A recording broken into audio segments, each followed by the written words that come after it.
네, 시청자 여러분 안녕하십니까? 파이널샷 진행을 맡은 최우은, 신유정입니다. 네, 오늘 우리 증시 양시장은요, 어제장 대비해서 코스피 코스닥 약간 엇갈리면서 현재 거래가 되고 있습니다. 양시장 모두 다 상승으로 출발을 했고 현재 구간에서는 코스닥은 하락세, 그리고 코스피 지수는요, 약 0.6% 상승하면서 2,700선 위에서 거래가 되고 있습니다.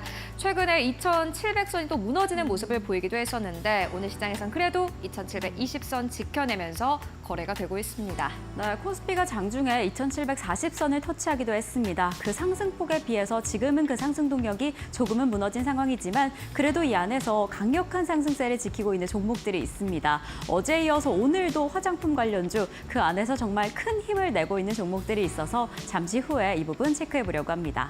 네, 화장품도 강하지만 정말 오랜만에 움직여준 섹터가 있습니다. 아마 우리 시청자분들도 굉장히 반가우실 것 같은데 오늘 로봇주가 전반적으로 상승 흐름을 타고 있습니다. 다만 장 초반 비교해서는 그 상승 탄력이 약간은 줄어든 상황인데요. 오늘 먼저 로봇주 관련 이슈부터 함께 만나보고 가도록 하겠습니다. 네, 오늘의 시그널 첫 번째로는요. 한 투자 격언을 좀 소개를 해드리고자 합니다. 회사가 18개월 뒤에 어떻게 변해 있을지를 생각해보라. 그곳에는 가격이 있다라는 투자 이 격언을 먼저 말씀드리고자 합니다. 전설적인 헤지펀드 투자자인 드라켄 밀러가 내놓은 격언인데요. 일단 18개월 뒤에 삼성전자를 좀 생각을 해보도록 하겠습니다. 18개월 뒤에 회사를 생각을 해보자면은 기업의 실적을 생각을 해볼 수도 있겠고요. 업황을 생각을 해볼 수도 있겠고, 그리고 앞으로 어디에 어떻게 투자를 할지도 생각을 해볼 수 있을 것 같습니다. 삼성전자를 그러한 측면에서 봤을 때 잉여 현금 흐름이 굉장히 좋다라는 것을 확인할 수 있습니다. 이번 실적 발표를 통해서 2023년 4분기에 기말순 현금이 79조 7천억 원대를 넘어간 것을 함께 확인할 수 있었는데요. 7년간 삼성전자의 누적 잉여 현금 흐름은 121조 원대를 기록한 것으로 확인되고 있습니다. 사실상 약간의 경기 침체 그리고 경기 하강 국면에서 이 현금을 많이 가지고 있는 기업들은 그만큼 많이 투자를 할 수도 있고요. 그리고 그만큼 또 재무제표에 잘 반영이 되고 있기 때문에 일단은 굉장히 긍정적이다라고 볼 수 있을 것 같습니다. 특히나 삼성전자와 SK하이닉스 비교를 해봐도 SK하이닉스보다는 삼성전자 잉여 현금 흐름이 훨씬 더 탄탄하다라는 것을 재무제표를 통해서 확인할 수 있었습니다. 그렇다면 삼성전자는 이러한 현금을 가지고 어디에 투자를 하게 될까요? 물론 반도체 캐펙스 투자에 가장 많은 투자를 하겠지만요. 오늘 아침에 새로운 뉴스가 나왔습니다. 삼성 종합기술원인 SAIT가 연구과제에서 자율주행을 제외를 하기로 했다라는 최종 결정이 내려졌다고 합니다. 이에 따라서 자율주행 소프트웨어 개발 인력을 로봇 인텔리전스 연구로 전환한다라고 하는데요. 사실 앞서서 애플도 역시나 마찬가지로 자율주행 쪽 그리고 애플카의 이 프로젝트를 포기하겠다라고 발언한 바 있습니다. 이미 포기 선언을 했고요. 일론 머스크도 역시나 마찬가지로 이 소프트웨어 회사를 운영하고는 있지만은 자율주행 쪽의 인력을 참 구하기가 어렵다라는 발언을 계속해서 해왔습니다. 그리고 삼성전자도 이렇게 이번에 자율주행을 관련된 사업을 중단한 것을 오늘 아침에 이렇게 확인할 수 있었습니다. 저희가 SAIT 홈페이지에 들어가서 관련된 사업들을 직접 봤더니 AI 쪽도 있었고 반도체도 있었고 배터리 쪽도 있었지만은 이번 홈페이지에서 이 소프트웨어 특히나 자율주행 관련 사업은 보이지 않았습니다. 특히나 디바이스 경업 DX 사업부의 삼성 리서치도 현재는 자율주행 관련 연구를 진행하고 있지 않은 것으로 확인이 되고 있는데요. 그렇기 때문에 오늘 시장에서 이 관련된 기업들이 큰 폭으로 움직였습니다. 함께 관련된 종목들의 흐름 만나보실까요? 먼저 에브리봇이 시가총액이 작은 만큼 더 크게 움직였습니다. 오늘 장중한 때는 20% 가까운 상승 흐름을 보이기도 했고요. 이렌시스도 역시나 마찬가지로 로봇주 가운데서는 대장주입니다. 12% 이상 급등 흐름을 보였고 휴림 로봇도 역시나 마찬가지로 주가 7% 이상 상승 흐름을 보였습니다. 그리고 삼성전자가 직접적으로 투자하고 있는 로봇 회사입니다. 레인보우 로보틱스도 4% 이상 급등 흐름을 보이기도 했습니다. 다만 이 2024년 들어서 전체적인 로봇주들의 시가총액을 보면요. 전체 코스닥 지수가 올라가는 것에 반해서 로봇 이 주들의 시가총액은 계속해서 쪼그라들고 있는 것으로 확인되고 있습니다. 그만큼 밸류에이션, 가격적인 부담이 있기 때문인데요. 글로벌 로보틱스 대표주들은 2023년에 10에서 60% 가깝게 상승 흐름을 보인 바 있습니다. 그런데 국내 로보틱스 대표주 같은 경우에는 무려 500% 이상 상승 흐름을 나타냈습니다. 전체적인 글로벌 시장 안에서 로봇 관련 기업들이 10에서 60% 상승할 때 한국에 상장되어 있는 기업들이 500% 이상 상승한다라는 것은 어떻게 보면은 투자자들은 이해를 하지 못하는 부분일 수도 있을 것 같습니다. 증권가는 이에 대해서 불편한 밸류에이션이다라고 표현을 하기도 했습니다. 퍼에서 비교가 불가능하기 때문인데요.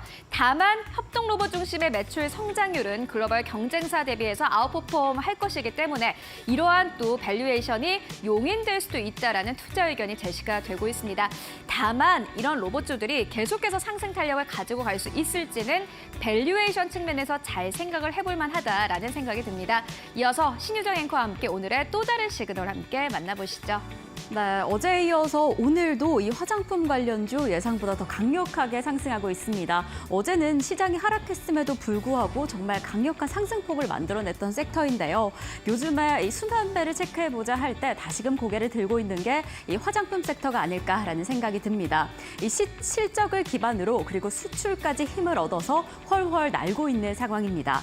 이 아모레퍼시픽을 시작으로 이 영업이익이 공개가 됐는데요. 아모레퍼시픽이 이 매출의 9,115억, 영업이익이 727억으로 정말 엄청난 양의 영업이익을 공개를 했습니다. 지금 이러한 추세가 국내에서는 면세가 반등을 하고 있고 비상장 기업들 역시나 흑자 기조를 이어가면서 함께 힘을 더하고 있는 상황이었고요. 그리고 미국향 중심으로 수출도 상당히 늘어난 상황입니다. 이뿐만 아니라 중국 시장 안에서도 좀 우려가 됐던 부분이었는데 적자가 큰 폭으로 축소되고 있다라는 상황이 확인이 됐습니다. 이렇게 대장주인 아모레퍼시픽뿐만 아니라 이 좀 인디 브랜드다 하는 기업들도 좀 큰 폭으로 상승을 하고 있습니다. 어제 이어서 오늘 좀 많이 들으신 종목이 실리콘2가 아닐까 싶습니다. 실리콘2 어제 상한가에 기록을 하고 오늘도 급등하는 흐름을 보이면서 오늘로써 52주 신고가 다시 한번 경신을 했습니다. 이러한 힘, 실적에 있었다 하는 이야기가 계속 나오고 있는데 신한투자증권에서는 실리콘2를 두고 듣도 보도 못한 성장률이다 하면서 매출을 좀 칭송하는 모습이었습니다. 1분기 매출이 158% 상승을 했고요. 전년 대비 영업이익은 297% 상승하는 엄청난 상승률, 엄청난 동력을 보이고 있는 상황입니다.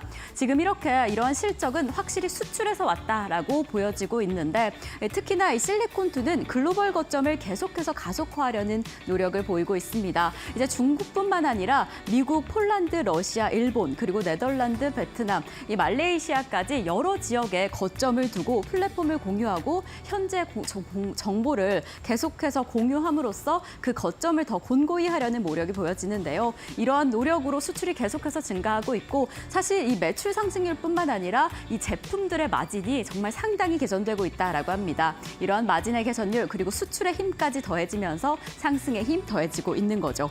그리고 실리콘2만큼이나 어제 이어서 오늘도 강력한 힘 보이고 있는 게 바로 이 클래시스입니다. 클래시스 역시나 실적이 또 상당한 수준을 기록했는데 사상 최대의 실적을 경신했습니다. 그래서 어제 이 클래시스가 시총 10위 안에 진입을 했고 오늘도 HPSP 10위 그리고 9위에 당당하게 자리를 잡고 있는 모습입니다.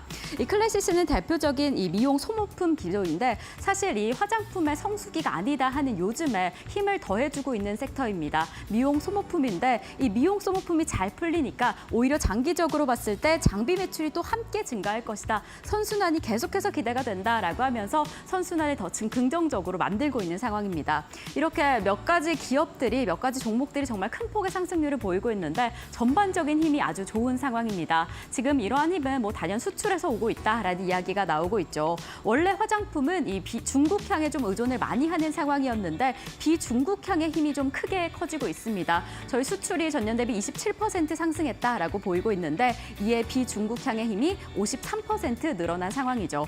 그래서 중국을 어떻게 둬야 하나라는 부분에 좀 의문을 두고 계실 텐데 중국 지금 전에 비해서 힘은 이렇지 있지만 매력도나 좀 지켜봐야 할 포인트는 여전히 존재한다라고 보여지고 있습니다. 우선은 이제 11일에 이 CPI가 공개가 될 텐데요. 이 CPI에서 시장의 예상치를 상회한다라고 한다면 중국 관련된 소비품이 좀 기대해도 되지 않을까, 그의 화장품이 큰 역할을 하지 않을까라고 보여지고 있습니다. 자, 그러면 내일 공개가 될 이 중국의 CPI뿐만 아니라 다음 주에 또 어떤 경제 지표를 체크하면 좋을지 바로 확인을 해보도록 하겠습니다. 내일 11일에 이어서 또 체크하셔야 할 부분 곳곳에서 나타납니다. 월요일에 수출입 동향이 공개가 되는데 이 안에서 우리 화장품이 또 어떤 힘을 내게 될지 월요일도 체크해 보시면 좋을 것 같고, 바로 이 미국에서 CPI와 PPI가 14일 그리고 15일 연결해서 공개가 됩니다. 이러한 부분에서 글로벌 시장 그리고 중국 시장의 힘이 어떻게 이어지고 있는지 계속 저희와 체크해 보시면 좋을 것 같습니다.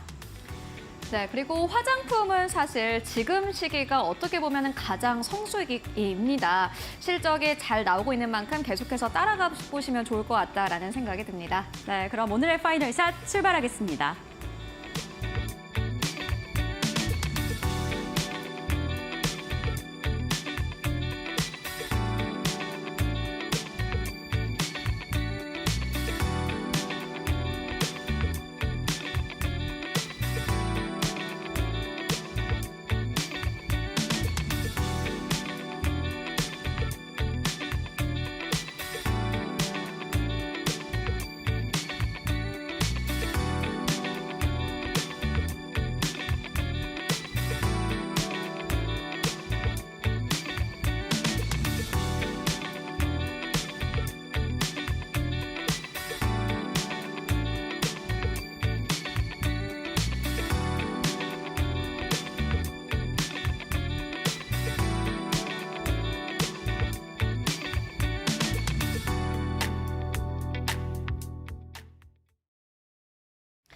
네, 오늘 마감 전략 함께 세워보고 가도록 하겠습니다. 신한투자증권 부산금융센터의 이호석 차장 연결해 보도록 하겠습니다. 안녕하십니까?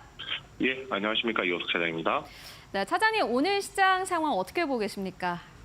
네, 우선 제가 지난 방송 때도 말씀드렸었는데 결국에 시장에서 가장 영향을 많이 끼치는 요인은 외국인 자금이 아닌가라고 좀 판단을 하고 있습니다.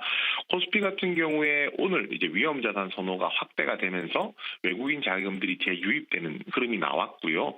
어제는 이제 외국인 자금이 이탈하면서 지수가 조정받았던 점을 생각하면 외국인 자금이 재유입되면서 오늘은 다시 한 번 더 반등이 나오는 모습들을 보여주고 있습니다. 전반적으로 좀 긍정적인 흐름이다라고 얘기할 수 있을 것 같은데요. 미국 주식시장에서의 영향이 국내에도 좀 미쳤다라고 볼 수 있을 것 같은데 결국에는 이제 미국 주식시장이 부진한 고용 지표라든지 또 영란은행에서 또 금리 인하를 시사한다든지 이렇게 하면서 전반적으로 시장 금리가 하락하는 모습들이 보여주었었고요. 결국 미국 시장도 전고점 부근까지 도달을 했죠. 국내 시장은 마찬가지입니다. 결국 코스피에서 이제 핵심적으로 볼 것은 호실적이 될 거고요. 호실적을 기반으로 해서 시장 금리 하락에 따라서 이제 위험자산 선호가 확대되고 이를 바탕으로 외국인 자금들이 재유입되고 있다가 핵심인 것 같습니다. 그 중에서도 좀 특징적으로 볼 수 있는 업종이라고 하면은 밸류업 그리고 해운, 게임 업종이 될 거라고 판단을 하고 있는데요. 이 세 업종, 밸류업 업종이라고 표현하긴 그렇지만은 테마로서 하나 엮을 수가 있겠죠.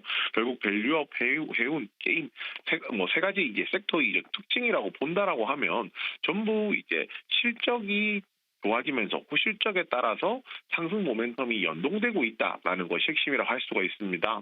해운 같은 경우에는 비수기 업황 때문에 약세가 보였지만은 홍해 사태로 운임 지수가 올라오면서 이제 5월 해운 업종의 강세가 나왔고요. 다음 주부터는 이제 삼성화재, 하나생명, 삼성증권 같은 금융주들, 밸류업 관련주들이지 그 밸류업 관련주들이 실적 발표를 하면서 그에 따라 상승이 나오고 있고 게임주들 같은 경우에도 예상치보다 상회하는 예상치보다 좋은 실적이 나오면서 또 기저효과가 있었죠. 기저효과가 나오면서 그에 따른 이제 실적 상승에 따라 주가가 좀 올라가는 양상을 보이고 있습니다. 전반적으로 좋은 흐름이다라고 얘기를 할 수가 있을 것 같고요. 그동안 지수를 끌어올렸던 이제 반도체 같은 경우에는 약간 다른 양상을 보입니다. 어제도 그랬고요. 오늘도 마찬가지인데요.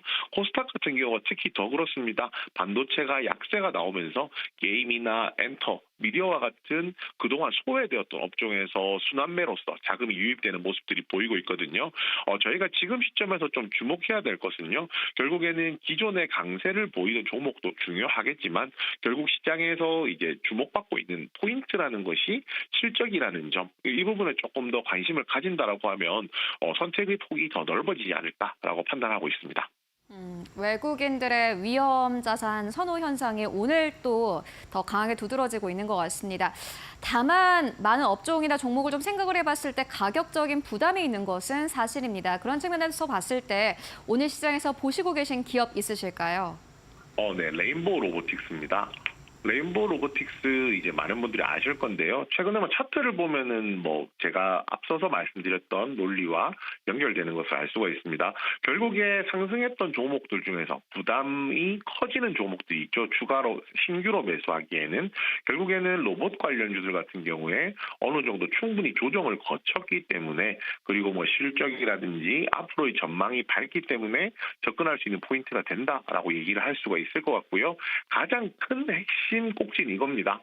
삼성전자가 자율주행 전기차를 개발하는 것을 일단 보류를 하고 로봇 연구에 조금 더 집중하겠다라는 기사가 나왔거든요. 결국 이제 로봇 자율주행이라는 것이 기술적으로 도달 못할 곳은 아니겠지만은 아무래도 주자로 쳤을 때 후발주자가 될 수도 있고요. 또 상용화까지 시간이 좀 많이 걸릴 수도 있다라는 점에서 로봇 연구를 조금 더 집중하겠다라는 것이 핵심 포인트라고 할 수 있습니다. 그 중에서도 이제 로봇 관련주가 상승할 때 왜 레인보우 로보틱스를 보았느냐라고 하면 삼성전자가 2대 주주이기 때문입니다. 삼성전자가 지분 14%대를 보유를 하고 있고요. 2대 주주로 올라가 있는데 상황에 따라서 삼성전자 콜옵션을 가지고 있거든요. 콜옵션을 행사할 경우에 14%에서 지분이 더 늘어날 수 있는 여지까지 있다는 점, 로봇 사업에 집중한다라고 하면 그 핵심에 이제 레인보우 로보틱스가 있지 않을까라는 점까지 생각해서 오늘 말씀을 드리게 되었고요. 삼성전자랑 엮지 않더라도 회사 자체적으로도 내용이 있습니다. 바퀴 이동형 인간형 양팔 로봇이라는 것을 이제 사전 판매를 개시했는데요. 쉽게 말해서 바퀴로 이동하는 양팔 로봇이라는 겁니다. 기존의 산업용 로봇 같은 경우에 팔을 하나로 이제 이용을 했다는 점 생각하면 팔이 두 개라는 장점, 그리고 위치가 고정되어 있었다는 점에서 바퀴로 이동할 수 있다는 점, 이런 부분들이 개선되었다라고 생각해 주시면 될 것 같고요. 결국 이제 레인보우 로보틱스가 회사 자체적으로도 이제 새로운 사업 모델을 선보이면서 앞으로의 발전성을 보이고 있는 상황이고, 삼성전자의 로봇 연구 집중 때문에 전반적인 업황이 개선되었다는 점, 그리고 주가 자체가 많이 조정을 받은 상태였다는 점, 이런 매력 포인트를 통해서 오늘 원포인트 공략주로 말씀드리게 되었습니다. 네, 근데 차장님 일단 말씀처럼 주가가 오래 쉬어가긴 했습니다만은 주가 자체만 놓고 봤을 땐 사실 비싼 게 사실이거든요. 그런 부분은 어떻게 보십니까? 네, 우선 주가를 평가하는데 밸류에이션이라는 측면에서 따진다라고 하면은 주가가 비싸다라고 얘기를 할 수도 있을 겁니다. 그렇지만 주식을 판단하는 주가를 판단하는 기준은요, 적정 주가라는 것만 있는 건 아니거든요. 왜냐하면 미래의 성장성이라든지 이런 부분들이 감안된다라고 하면 밸류, 기업의 가치는 지금보다 더 높아질 수 있다라고 생각합니다. 기업의 가치가 더 높아지게 되면 주가 자체도 더 위쪽으로 상방이 열려 있다는 점 판단하면 지금 실적만 보고 밸류만 본다라면 비싸게 보일 수 있지만은 결국은 수급이 좌우한다는 점까지 고려했을 때는 추가적인 상승 여력 충분히 있다라고 판단하고 있습니다. 네, 키워드는 수급에 있는 것 같습니다. 오늘도 말씀 고맙습니다. 네, 감사합니다. 네, 5월 10일 금요일 시장 오후 2시 18분 지나가고 있습니다. 지금 양시장 어떻게 흘러가고 있는지 우리 시장부터 체크를 해보겠습니다. 오늘 코스피 상승 출발했는데 지금도 그 상승세 지켜내고 있습니다. 0.74% 상승하며 2,732선으로 이 마감 직전에 상승폭을 더 키워낼 수 있을지 계속 체크해보시면 좋을 것 같고요. 코스닥은 0.35% 약보합에서 867선 지나갑니다. 그렇다면 수급 동향 어떻게 이어지고 있을까요? 코스피부터 체크를 해보겠습니다. 네, 오늘도 외국인과 기관 투자자 동반 매수세 보이고 있습니다. 어제 떠나갔던 수급이 오늘 이렇게 돌아오고 있는데요. 하지만 개인 투자자 홀로 덜어내면서 4,542억 원의 순매도세 보이고 있고요. 외국인과 기관 투자자 강력하게 담아내고 있습니다. 코스닥 시장도 체크를 해보겠습니다. 코스닥 시장 안에서는 외국인과 기관 투자자 덜어냅니다. 이 기관 투자자가 오늘 장 초반에 매물을 좀 담아내면서 출발을 했는데 오전 10시 30분경부터 매도세 전환하면서 오늘로서 3거래일째 매도세 이어가고 있고요. 외국인 투자자는 어제 이어서 오늘도 덜어내고 있습니다. 있습니다. 하지만 개인 투자자 홀로 매수세 담아내면서 지수를 방어하고 있는 모습 체크하실 수 있습니다. 자, 이렇게 양시장 이러한 수급적인 특징으로 또 어떠한 모습을 흘러가게 될까요? 전문가님들께서 꼽고 계신 수급 한마디 화면으로 먼저 체크해 보도록 하겠습니다.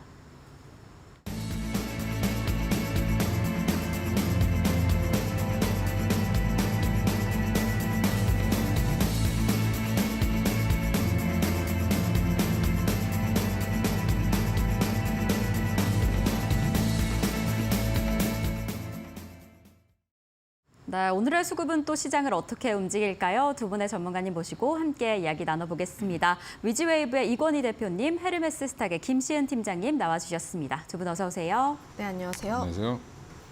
네, 두 분이 좀 나눠주신 한마디가 좀 공통점이 오늘은 있습니다. 역시나 호실적, 실적에 수급이 들어올 것이다라는 이야기를 해주셨는데 대표님 어떻게 보고 계실까요? 오늘도 실적, 오늘도 수급이 쏠리고 있나? 사실 뭐 팀장님이랑 똑같은 말이죠. 네네, 같은 말씀 해주셨어요. 네, 실적 호전 섹터로 지금 자금이 이제 증시 대기 자금은 굉장히 많은데 사실은 안에서 돌아다니는 자금은 제한되어 있습니다 지금. 그러다 보니까 뭐 개인 예탁금이 뭐 81조 CMA만 있다라고 지금 하는데.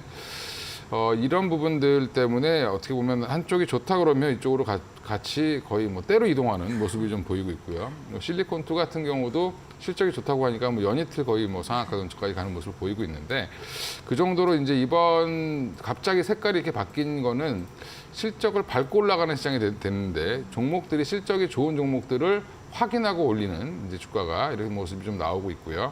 게임 섹터도 마찬가지로 생각보다 실적이 좋았습니다. 예전에 아모레퍼시픽과 비슷하게 보시면 될 것 같은데 가이던스가 워낙 낮았던 기업들이 생각보다 좋았고 적자로 나올 줄 알았던 기업들이 흑자가 나오면서 사실은 대형 게임주들을 좀 올렸고요.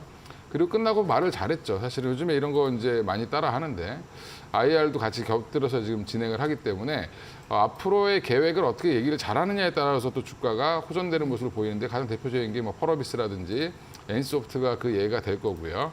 그래서 그래도 오늘은 뭐 주인공이 있었습니다. 게임주라는 주인공이 있었고 대형주들도 뭐 CJ라든지 이런 화장품 관련돼서 또 한번 올라오는 것 같은데 일단 이런 대형주의 흐름도 뭐 SK하이닉스를 비롯해서 나쁘지 않았기 때문에 여전히 뭐 시장은 뭐 오늘은 그래도 좀 괜찮았는데 사실상 소외받으신 분들이 많은 시장이지 않을까 생각하고 맞아요. 있습니다. 예. 네, 정말 일부 종목에 실적이 네. 좀 좋다 하면 몰리듯 수급 쏠림 현상이 좀 강력하게 나와서 대표님이 이야기해 주신 것처럼 소외받으신 분이 많을 것 같다. 그렇게 보여지는 시장입니다. 팀장님께서도 사실 같은 말씀해 주셨는데 호실적에 수급이 집중되고 있다. 오늘 시장 어떻게 보고 계실까요? 뭐 앞서 이야기를 굉장히 잘해주셨기 때문에 조금 더 추가적으로 네. 이야기를 해보자면 여전히 시장 자체는 좀 반도체에 대한 부분들보다는 실적에 대한 기대감이 상당히 높은 쪽에서의 강세가 계속 플레이가 되고 있다. 좀 금리 인하에 대한 기대감이 다시 한번 살아나고 있는 와중에도 불구하고 위험 자산 신호가 좀 어느 정도 살아있고 외국인의 매수세가 들어오고 있음에도 불구하고 좀 하락률이 좀 높은 쪽을 보게 되면 반도체 소부장이 좀 높아요. 여전히 반도체 좋다 실적 굉장히 좋다라고 했는데 왜 아직까지 안 가나요?라고 보면은 엔비디아 실적을 좀 어느 정도 확인하고 싶어하는 심리 우선 첫 번째라고 보시면 좋을 것 같고 두 번째로는 다음 주에 CPI가 예정이 되어 있습니다. 아무래도 그동안 경제 지표가 좀 높게 나왔다 보니까 결국 조금 더 확인을 하고 싶어하는 심리가 반영이 된 것이지 않을까라고 보여지고 있는데 갑자기 오늘 뭐 게임이라든지 화장품 섹터 오늘 내일 갑자기 올라간 게 아니라 그동안 좀 반도체가 쉬어가는 국면에 있어서 실적이 좋았던 종목군들이라든지 혹은 섹터 혹은 이슈가 있었던 쪽에서의 수급이 계속해서 붙어가고 있는 양상이다 보니까 결국 현재 같은 경우에는 개별주 종목 위주로 좀 움직일 필요가 있고 수급이 몰리고 있는 쪽에 대해서 좀 움직일 가능성이 굉장히 크게 나와 있다 보니까 결국 현재의 키포인트 자체는 실적이 계속 잘 나오고 있는 쪽에 대해서 우리가 조금 더 집중해볼 필요가 있지 않을까라는 의견 드려보도록 하겠습니다. 네, 아무래도 반도체 부분은 엔비디아 실적을 좀 확인하고 싶어하는 의도도 보이고 다음 주에 경제 지표를 대기하고 있는 상황이어서 조심스러운 움직임이 좀 보여지고 있는 상황입니다. 이러한 상황 속에서 실적이 잘 나와준다라고 한다면 그 부분에 수급이 쏠리고 있는 오늘 시장을 보이고 있습니다. 자, 그렇다면 또 이 기업과 외국인 투자자들은 어떤 기업에 더 집중하고 있을지 그럼 저희는 최윤 앵커와 함께 수급 상황 체크를 해보도록 하겠습니다. 네, 오늘 이 코스피 시장 안에서 외국인 투자자들은 2천억 원 넘게 담아가고 있습니다. 일단 오늘 시장에서는 삼성전자, SK하이닉스 가장 많이 담고 있고요. 세 번째로는 LG전자도 눈에 띕니다. 네 번째로는 KB금융, 그리고 다섯 번째로는 삼성생명 올라와 있습니다. 매도하는 기업들 살펴봤더니 첫 번째 기업으로는 HT, 현대일렉트릭, 그리고 두 번째로는 한미반도체 위치하고 있고요. 세 번째로는 CS윈드 올라와 있습니다. 네 번째로는 셀트리온, 다섯 번째로는 이수페타시스 올라와 있습니다. 그렇다면 코스닥 안에서의 수급은 어떨까요? 함께 만나보시죠. 네, 오늘 코스닥 안에서는 펄어비스를 가장 많이 매수하고 있습니다. 두 번째로는 대룡전기, 세 번째로는 클래시스, 네 번째로는 알테오젠, 그리고 다섯 번째로는 데브시스터즈 올라와 있습니다. 일단 오늘 좀 눈에 띄는 게요. 게임주 중심으로 외국인들의 매수가 좀 들어오고 있다는 게 눈에 띄고요. 매도하는 기업들 살펴봤더니 실리콘투 가장 첫 번째 자리하고 있습니다. 너무 많이 올랐던 탓일까요? 오늘 시장에서는 크게 매도 물량을 조금 내놓고 있는 상황이고, 두 번째로는 HLB, 세 번째로는 엔캠, 그리고 네 번째로는 PSK홀딩스, 다섯 번째로는 휴젤 올라와 있습니다. 그렇다면 기관 투자자들은 오늘 코스피 안에서 어떠한 기업을 사고 팔고 있을까요? 네, 오늘 기관 투자자들은 삼성전자는 매도하는데 SK하이닉스는 매수하고 있습니다. 어떤 시그널일까요? 그리고 두 번째로는 NC소프트 올라와 있습니다. 역시나 기관 투자자들도 오늘 시장에서는 게임주를 담고 있는 모습 확인되고 있고요. 세 번째로는 HMM, 네 번째로는 한국전력, 다섯 번째로는 셀트리온 올라와 있습니다. 그리고 매도하는 기업들 살펴봤더니 CS윈드 다시 한번 올라와 있고요. 금양이 세 번째, 그리고 네 번째로는 한화오션 올라와 있습니다. 오늘 현재 구간에서도 3% 이상 하락세 나오고 있는 상황이고, 다섯 번째로는 카카오 올라와 있습니다. 그렇다면 오늘 코스닥 안에서의 수급은 어떨지 함께 만나보시죠. 네, 오늘 기관 투자자들은 또 실리콘투를 가장 많이 매수하고 있습니다. 그리고 두 번째로는 재룡전기, 세 번째로는 펄어비스 매수하고 있고요. 외국인과 기관의 동시 매수가 들어오는 기업이 바로 게임주 가운데서도 펄어비스 눈에 띕니다. 네 번째로는 비올, 그리고 데브시스터즈, 역시나 기관도 현재 담고 있는 모습 확인되고 있고요. 매도하는 기업들 살펴봤더니 반도체 쪽에 좀 집중되어 있습니다. 에이징랜드, TLB 올라와 있고, 세 번째로는 TS, 그리고 네 번째로는 PSK홀딩스, 다섯 번째로는 한글과 컴퓨터 현재 자리하고 있습니다. 지금까지 수급 상황 함께 살펴보고 왔습니다. 네, 이렇게 기관과 외국인의 수급 상황 체크를 해봤습니다. 그렇다면 두 분의 전문가님들께서 집중하고 계시는 수급 특징주는 어떻게 될지 화면으로 먼저 만나보겠습니다. 자, 이건희 대표님께서는 넷마블과 원택 가져와 주셨고요. 김시은 팀장님께서는 오늘 특징주로 NC소프트와 SM을 잡아주셨습니다. 이 종목들 수급적인 특징 어떻게 가지고 있는지 한 종목씩 체크를 해보겠습니다. 자, 이건희 대표님께서 오늘 넷마블 가져와 주셨습니다. 지금 뭐 주가 흐름이 좋죠. 오랜만에 게임주 잘 올라오고 있구나라고 보여지는데 수급은 어떻게 보고 계실까요? 일단 외국 기관 양쪽 다 지금 매수를 하고 있는 걸로 지금 나와 있는데, 일단 지금 넷마블이 그동안 이제 게임주 같지 않은 게임주였죠. 예. 근데 그 오랜만에 게임주다운 게임주로 거듭나고 있는 상황이고요. 오늘 또 기사가 어제 하나 나왔던 공식 내용 중에 하나가 하이브의 지분 매각을 또 한다. 그러니까 물론 다 하는 건 아니고요. 한 2.6% 정도 보유주식의 일부를 매도하는 건데, 드디어 이제 10% 아래로 내려갔습니다. 이제 9%대를 이제 갖게 됐는데, 점차 이제 아마 돈이 필요할 때마다 조금씩 나눠서 팔지 않을까 생각을 하고 있고요. 일단 뭐 하이브의 지분 매각은 투자해서 수익을 거둔 거기 때문에 언제 팔아도 지금은 뭐 재무 구조의 개선이 되고 현금이 만들어지면 또 새로운 게임의 뭐 마케팅 비용이나 이런 비용으로 쓸 수 있기 때문에 긍정적으로 보고 있고요. 지금 넷마블 나 혼자만 레벨업, 실적도 생각보다 잘 나왔지만 나 혼자 레벨업 때문에 좀 주목을 받고 있죠. 근데 일 매출이 뭐 한 140억까지 나왔다라고 얘기가 지금 나오고 있어서, 그럼 24시간 기준으로 140억이면 계속 계산하면 어마어마한 돈이 나오겠죠. 물론 이제 이게 처음에 이제 개업하면 처음에 개업발이라고 하죠. 이제 이런 것들이 좀 있을 수도 있는데, 예, 좀 더 지켜봐야 됩니다, 사실은. 근데 처음에 잘 된 게 대부분 잘 되는 경우가 많기 때문에 게임주들은 당분간 2분기 실적은 좀 더 좋아지지 않겠냐라는 기대감을 좀 키운다라고 생각하시면 되고요. 그러면 당분간 조정이 나온다라고 하면 매수 관점으로 접근해 보셔도 좋지 않을까 생각하고 있습니다. 네, 오랜만에 또 이렇게 좋은 흐름을 가져가고 있는 게임주입니다. 지금 오늘 뭐 외국인과 기관의 수급도 괜찮고 실적도 계속 탄탄하게 나타나지 않을까라는 이야기를 해주셔서 이 흐름 어떻게 이어지게 될지 조금 더 주목해 주시면 좋을 것 같습니다. 자, 팀장님께서도 오늘 NC소프트를 가져와 주셨습니다. 이 부분 어떻게 보고 계실까요? 굉장히 오랜만에 올라서 네, 좀 그러게요. 특징주로 가지고 왔는데 오늘 뭐 실적 발표를 했습니다. 그동안 시장의 기대치가 많이 낮았던 게임주가 생각보다 좋은 실적 내면서 다시 한번 움직이고 있는 모습이 나와주고 있는데 NC소프트 YOY 대비했을 때 좀 많이 하락한 모습이 나왔죠. 예상치 대비했을 때는 큰 폭의 상회를 하는 모습들이 나와주고 있어서 좀 바닥권에서 빈집털이를 하는 기분이라 보시면 좋을 것 같고 외국인과 기관의 매수세가 계속 들어오고 있어요. 물론 이제 그 부분에서 실적에 대한 부분들도 있고 약 1천억 원 규모로 자사주 매입에 대한 효과가 어느 정도 있다라고 보시면 좋을 것 같은데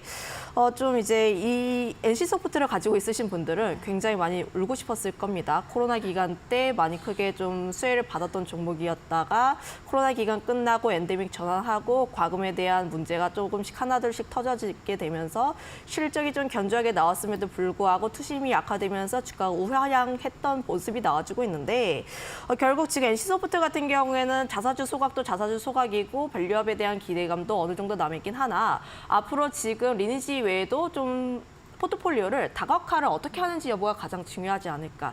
컨설적으로 점점 더 나아가야 하는데 정부 측면에서도 계속 정책에 대한 드라이브를 걸어 나가고 있고 관련했을 때 지금 NC소프트가 이 부분에 대해서 기대감을 어느 정도 충족을 시켜줘야 합니다. 물론 NC소프트가 하반기 그러니까 6월부터 했을 때 신작을 출시를 하고 콘솔 게임도 진행을 한다라고 하긴 하나 좀 이 부분 같은 경우에는 실제로 잘 진행이 되는지 여부를 우리가 조금 더 볼 필요가 있다라는 좀 조심스러운 의견을 드려보도록 하겠고 그 이유가 물론 게임즈 조금 더 움직일 것으로 보여지고 있습니다.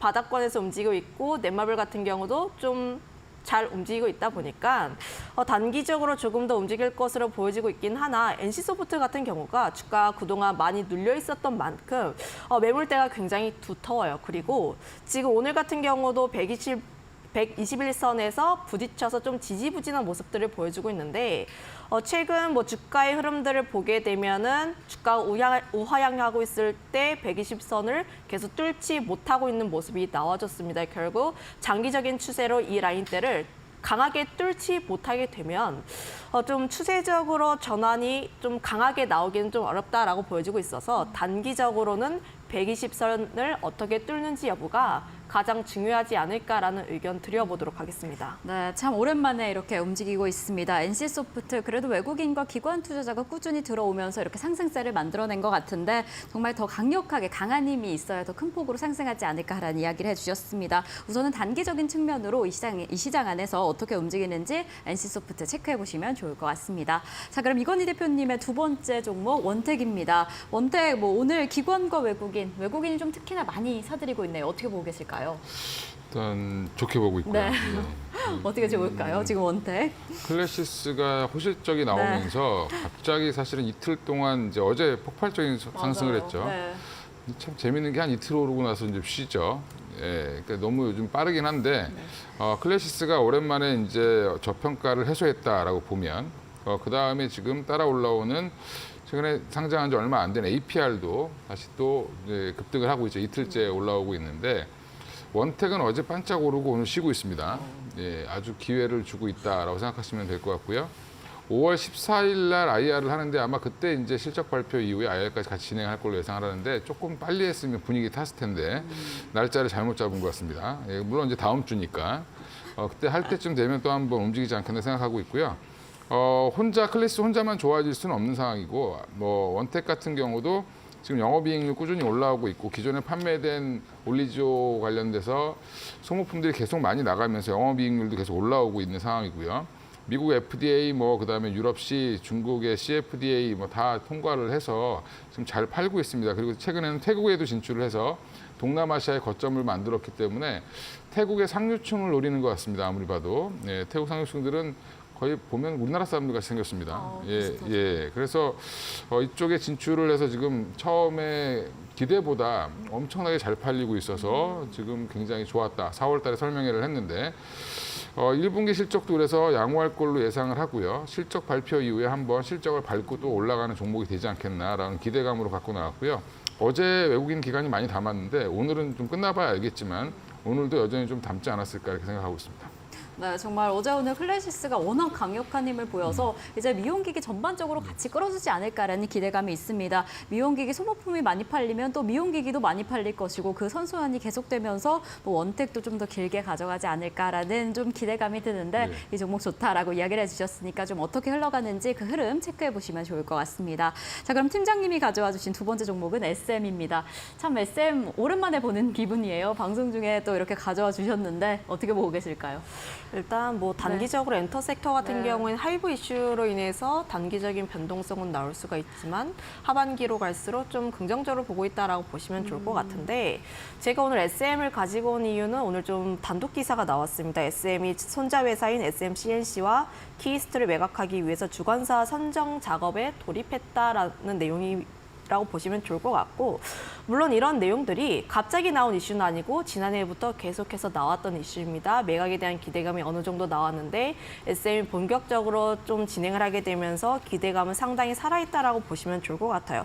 비핵심 자산을 매각하게 된다면 2,800억 원 정도의 마련이 가능한 구간이다 보니까 기대감은 상당히 살아있다라고 보시면 좋을 것 같습니다. 결국 SM 같은 경우에는 개별적인 이슈도 개별적인 이슈인데 결국 그러면 실적에 대한 부분이라든지 엔터 섹터에 대한 전반적인 부분들도 우리가 조금 더 체크를 해볼 필요가 있습니다. 지금 하이브 같은 경우도 보면은 좀 변동성이 나올 것으로 보여지고 있긴 한데 좀 17일에 민희진 대표가 자신의 해임안에 찬성하는 의결권 행사를 금지해달라는 가처분 결과가 17일에 나오고 있는 만큼 이 결과를 조금 더 확인해 볼 필요가 있지 않을까라고 보여지고 있고요.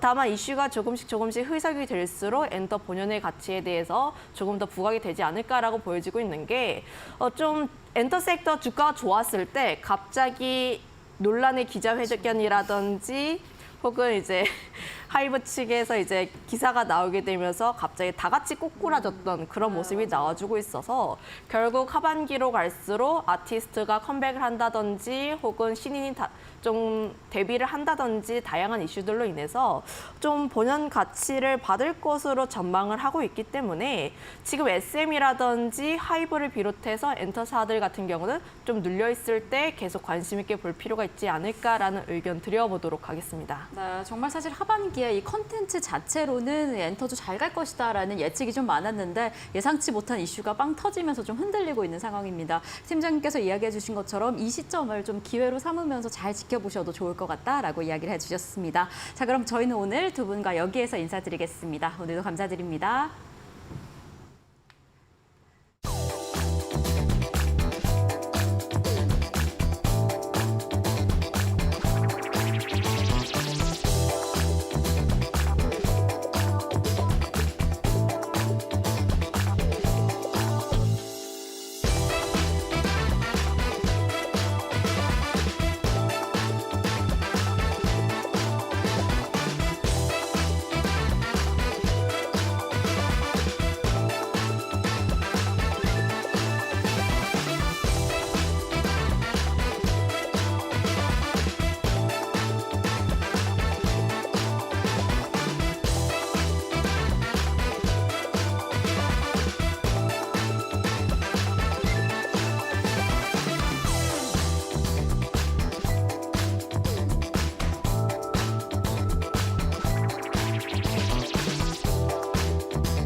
네, 이슈 체크 시간으로 이어가 보도록 하겠습니다. 오늘은 법 쪽에 있는 핫 이슈들 함께 살펴볼 텐데요. 이데일리 사회부의 성주원 법조 팀장 모시고 이야기 나눠보도록 하겠습니다. 안녕하십니까? 안녕하십니까?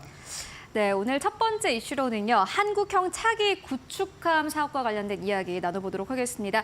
이 사업을 두고 현재 HT현대중공업과 한화오션이 맞붙은 상황입니다. 규모가 어느 정도이고 이 사업이 어떤 사업인지 먼저 좀 짚어보고 가도록 하겠습니다. 네. 이 한국형 차기 구축함 사업은 영어로 이제 KDDX로 불리는데, 그러니까 구축함이라고 하면 독자적인 작전을 수행할 수 있는 함정, 배를 의미합니다. 그래서 배를 만들려면 이제 배 선체가 있어야 될 거고, 그죠. 그다음에 뭐 공격을 하려면 미사일이나 대표를 이제 거기다가 얹어야 되니까 네. 그런 기술들을 모두 우리 기술, 국산 기술로 건조하는 첫 국산 구축함 사업이라고 보시면 되겠습니다.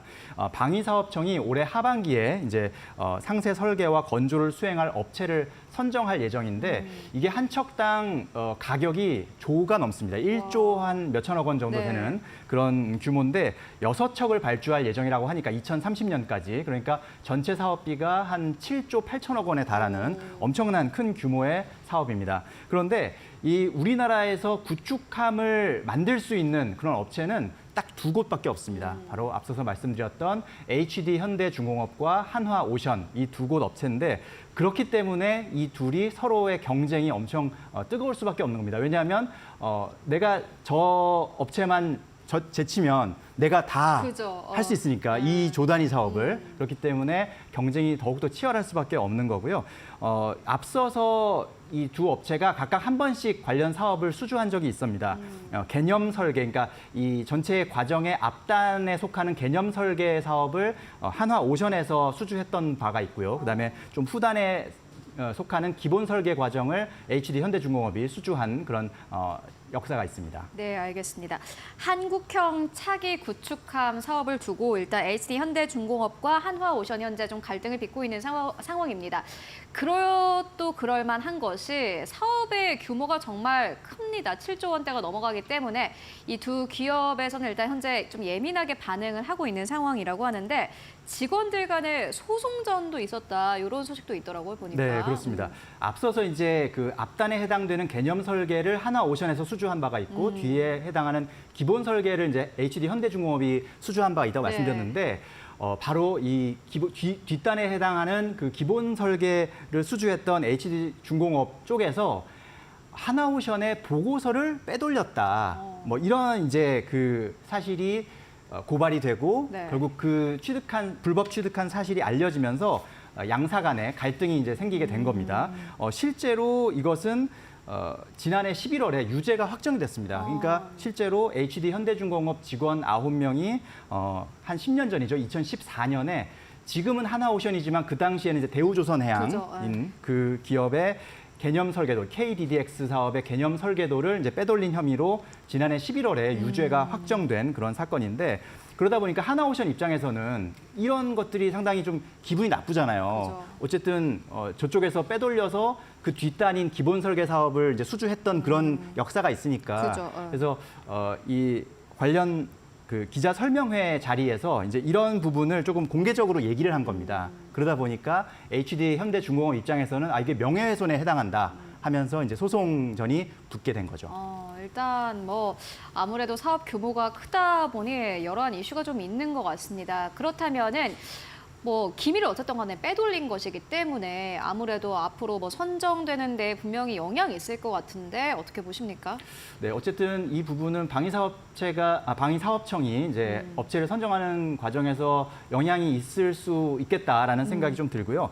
따라서 앞으로 좀 또 제기된 명예훼손 소송도 그 소송의 결과나 진행 상황을 좀 예의주시할 수밖에 없는 상황입니다. 이것은 결국 그 해당 기업의 실적에도 큰 영향을 줄 그죠. 것이고요. 실적뿐만 아니라 주가에도 아마 악재든 호재든 큰 영향을 줄 수 있을 것이기 때문에 아마 이데일리 TV를 계속 시청하시는 우리 시청자분들은 관련 정보를 계속해서 또 업데이트 받으실 수 있겠지만 어쨌든 주가에 큰 영향을 줄 수 있는 그런 이슈다라는 것을 좀 체크를 하셔야 될 것 같습니다. 네, 이 두 기업을 가지고 있으신 주주분들은 아무래도 이 이슈에 좀 예민하실 수밖에 없을 것 같습니다. 이런 이슈들 잘 체크하셔서 누가 수주를 따올 것인지 함께 체크 체크를 해보는 것도 어떻게 보면은 실적의 향방을 알 수 있는 한 가지 인사이트가 될 것 같습니다. 이어서 두 번째 이슈로 넘어가 보도록 하겠습니다. 아마 많은 분들이 또 관심을 가지고 있으실 뉴스일 것 같은데 하이브와 어도의 민희진 대표 간의 갈등이 좀 심화가 되고 있는 상황입니다. 어느 정도는 조금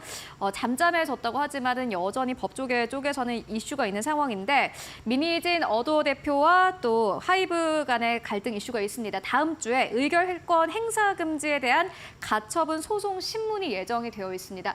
요거는 어떤 겁니까? 네, 일단 이제 하이브와 민희진 대표가 지금 갈등을 빚고 있고 네. 어도의 지분 80%를 갖고 있는 하이브 입장에서는 그 지분을 이용해서 민희진 대표를 해임시키기를 원할 겁니다. 그죠. 근데 이제 민희진 대표 입장에서는 일단 지분에서 조금 뒤져 있는 상황이기 때문에 그렇다면 하이브가 의결권을 행사를 못하게 해야 되겠다 그런 판단을 한 것이고요. 그래서 하이브가 의결권을 행사하지 못하게 해달라라는 가처분 소송을 그죠. 제기한 것이고 이거에 대한 법원의 신문이 다음 주 금요일 17일에 진행될 예정입니다.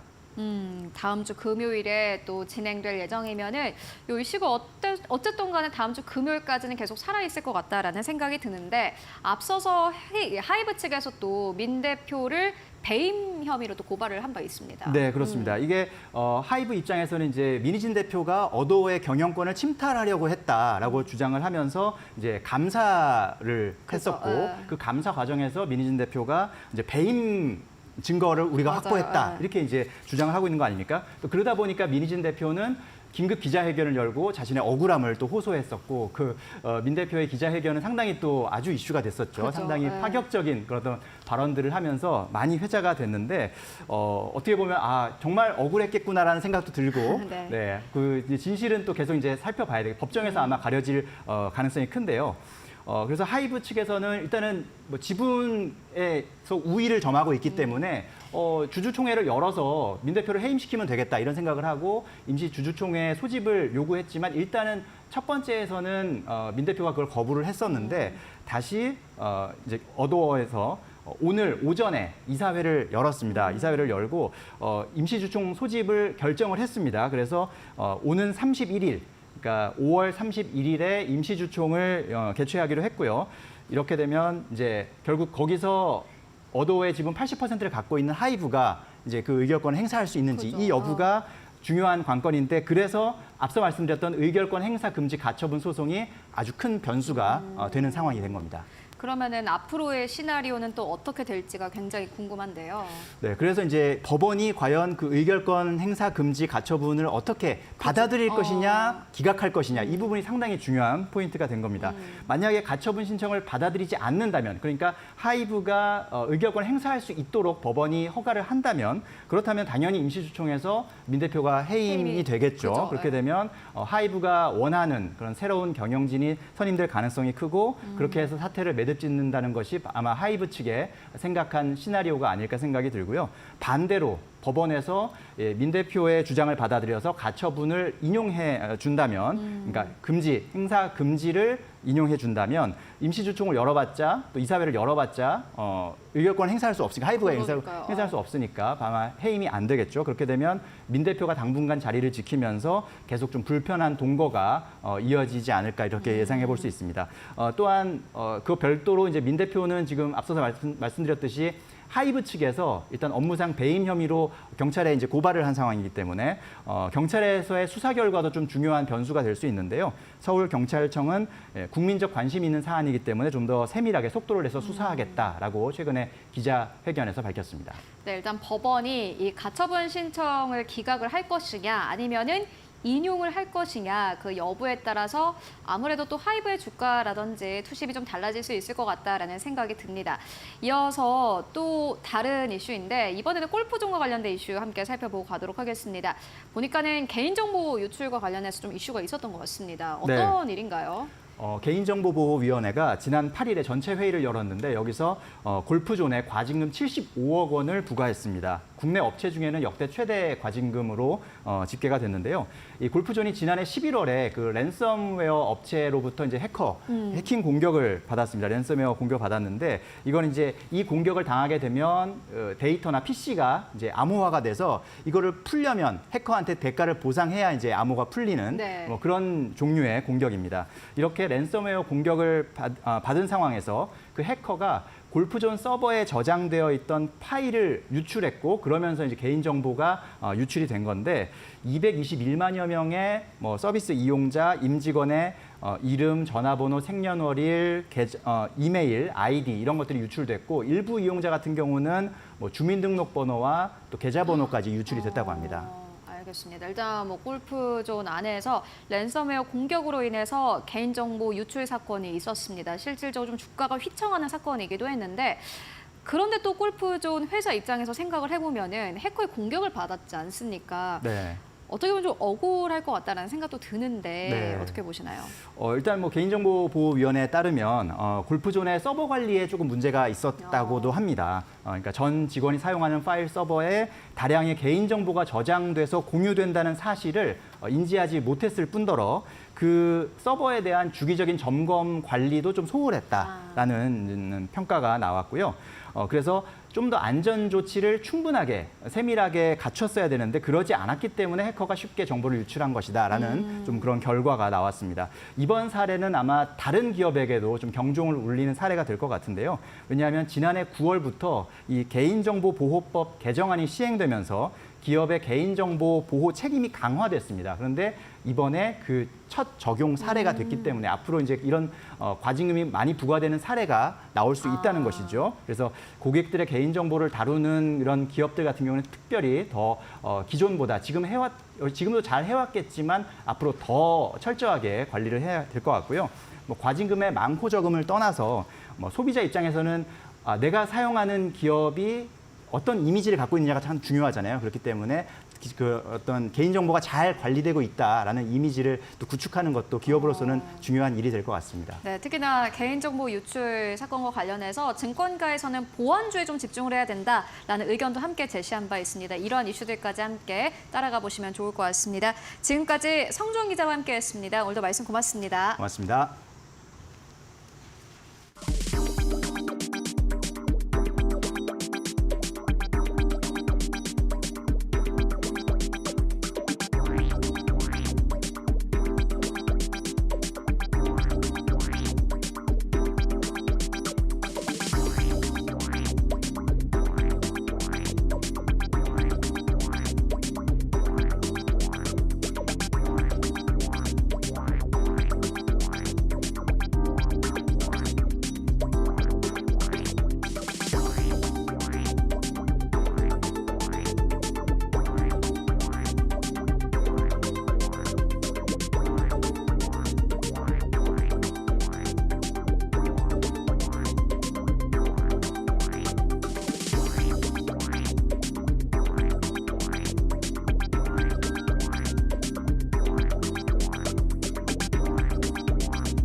시장을 움직이는 이슈, 시장이 움직이는 이슈, 마켓 무버입니다.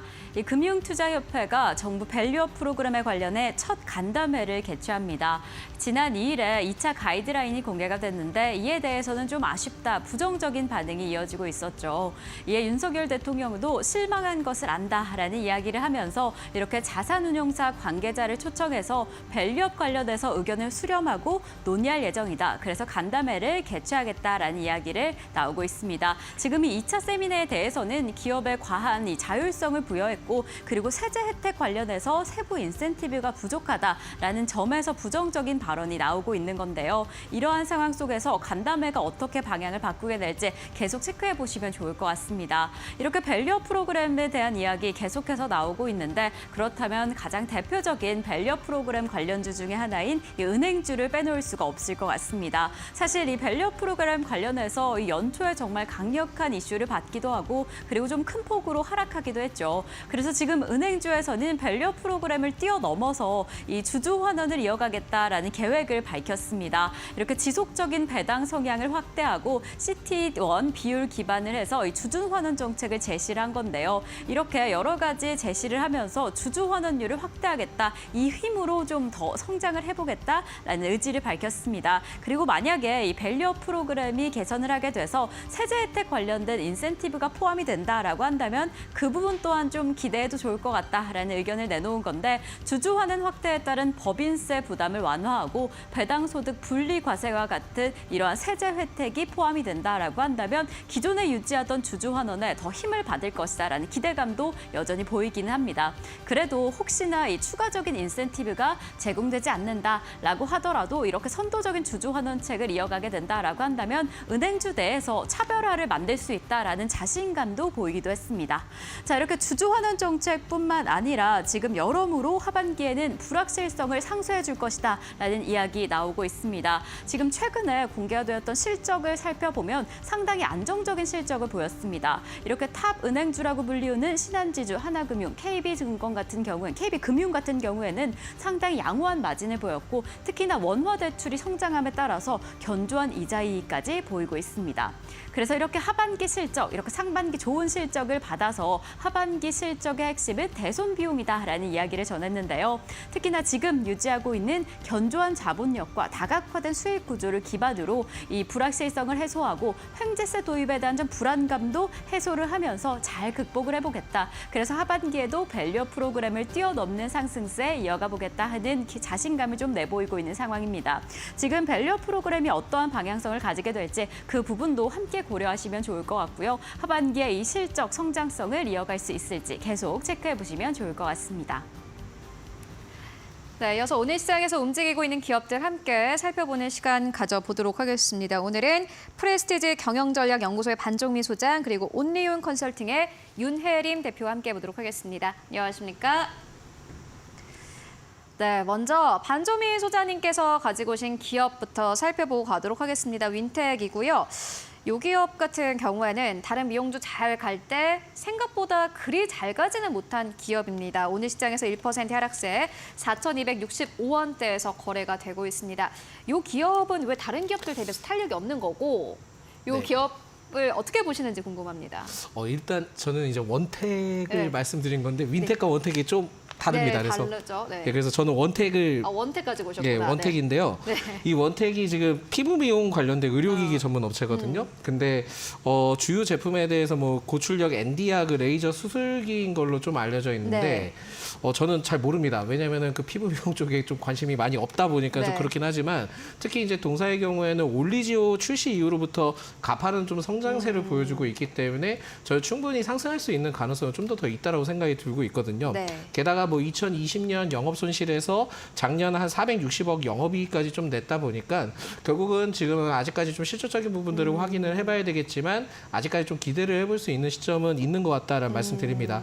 그리고 주력 그 피부 미용 장비 중에 이제 아까 말씀드렸던 올리지오에 대해서 좀 말씀을 드리자면은 이걸 통해서 이제 진출국을 좀 확대할 예정인데 태국 판매 그리고 브라질 허가 등을 통해서도 성과에 대한 기대감이 좀 아직 남아 있습니다. 그렇다 보니까 지금 현재 시점에 대해서는 주가를 봤을 때 접근을 해봐도 아직까지 좀 괜찮을 것 같다라는 말씀 드릴 수 있을 것 같습니다. 아직까지 좀 룸이 열려 있다 이렇게 보시는 걸까요? 예, 아직까지 열려 있고요. 그리고 전 거래 때 외국인과 기관의 순매수가 좀 동반 들어왔는데 좀 약간 눈치 보는 상황인 것 같습니다. 그래서 지금 오늘 이렇게 좀 다른 관련된 그 피부 미용 기기보다도 약간 좀 약한 부분들이 이유가 좀 있을 겁니다. 그래서 그 이유를 좀 찾아보니까 그 추가 상장에 따른 이슈가 있었거든요. 네. 근데 이게 상장일이 30일이었습니다. 4월 30일인데 110만 주 정도에 대해서 가액이 2,219원이었기 때문에 지금 주가 대비 좀 환산을 했을 때는 거의 한 4배 이상이거든요. 그렇다 보니까 상승을 한다 하더라도 차익 실현은 일부 좀 나올 가능성도 좀 열어두셔야 될 것 같습니다.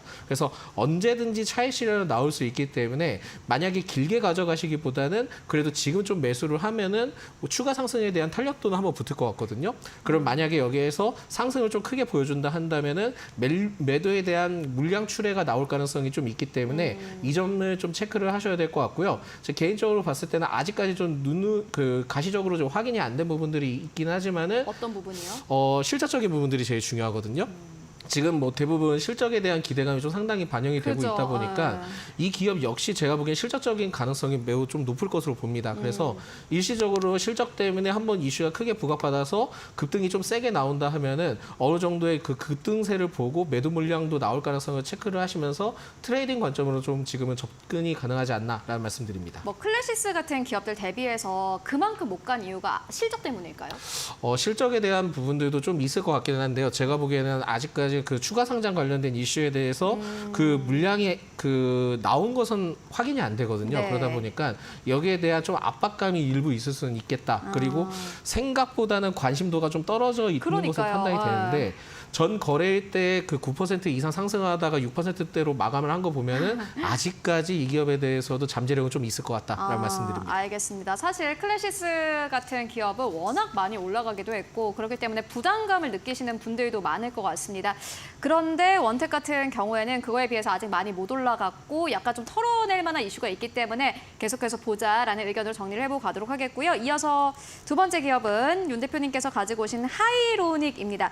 역시나 마찬가지로 같은 분류에 속해 있는 기업이기도 한데 이 기업 같은 경우에는 오늘 시장에서 7% 이상의 상승세 9,220원대까지 올라갔습니다. 이 기업은 룸이 좀 더 열려 있을까요? 어떻게 보십니까? 네, 좀 소장님과 비슷하게 지금 이제 뭐 클래시스, 제이시스 메디칼 이제 일부 피부 미용 의료기에서 이제 오른 종목들은 너무 올라서 맞아요. 이제 내가 좀 이 섹터가 아무래도 이제 실적 발표가 계속되고 지금 거의 주도 섹터급으로 흐름이 좋기 때문에 접근을 하고 싶다라고 하시면은 저도 동일한 의견으로 원택 그리고 이제 하이로닉 이렇게 조금 상승 여력이 남아 있는 종목들을 보시면 좋을 것 같아서 네, 같이 가져왔습니다. 그래서 이제 하이로닉은 이제 브이로와 그리고 하이프 이 접속 초음파와 RF 고주파가 이제 동시에 조사 가능한 이 리프팅 장비가 대표적이다 이해해 주시면 될 것 같고요.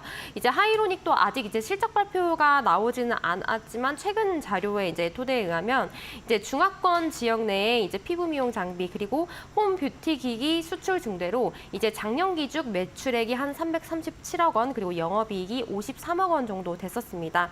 그래서 이제 국내를 제외한 대부분의 지역에서 성장세를 보이고 있고 이제 중화권 지역 대상의 이 피부과 장비 매출 의료기기가 조금 단속 여파로 이제 전에는 예상치를 좀 하회했던 기록이 있습니다.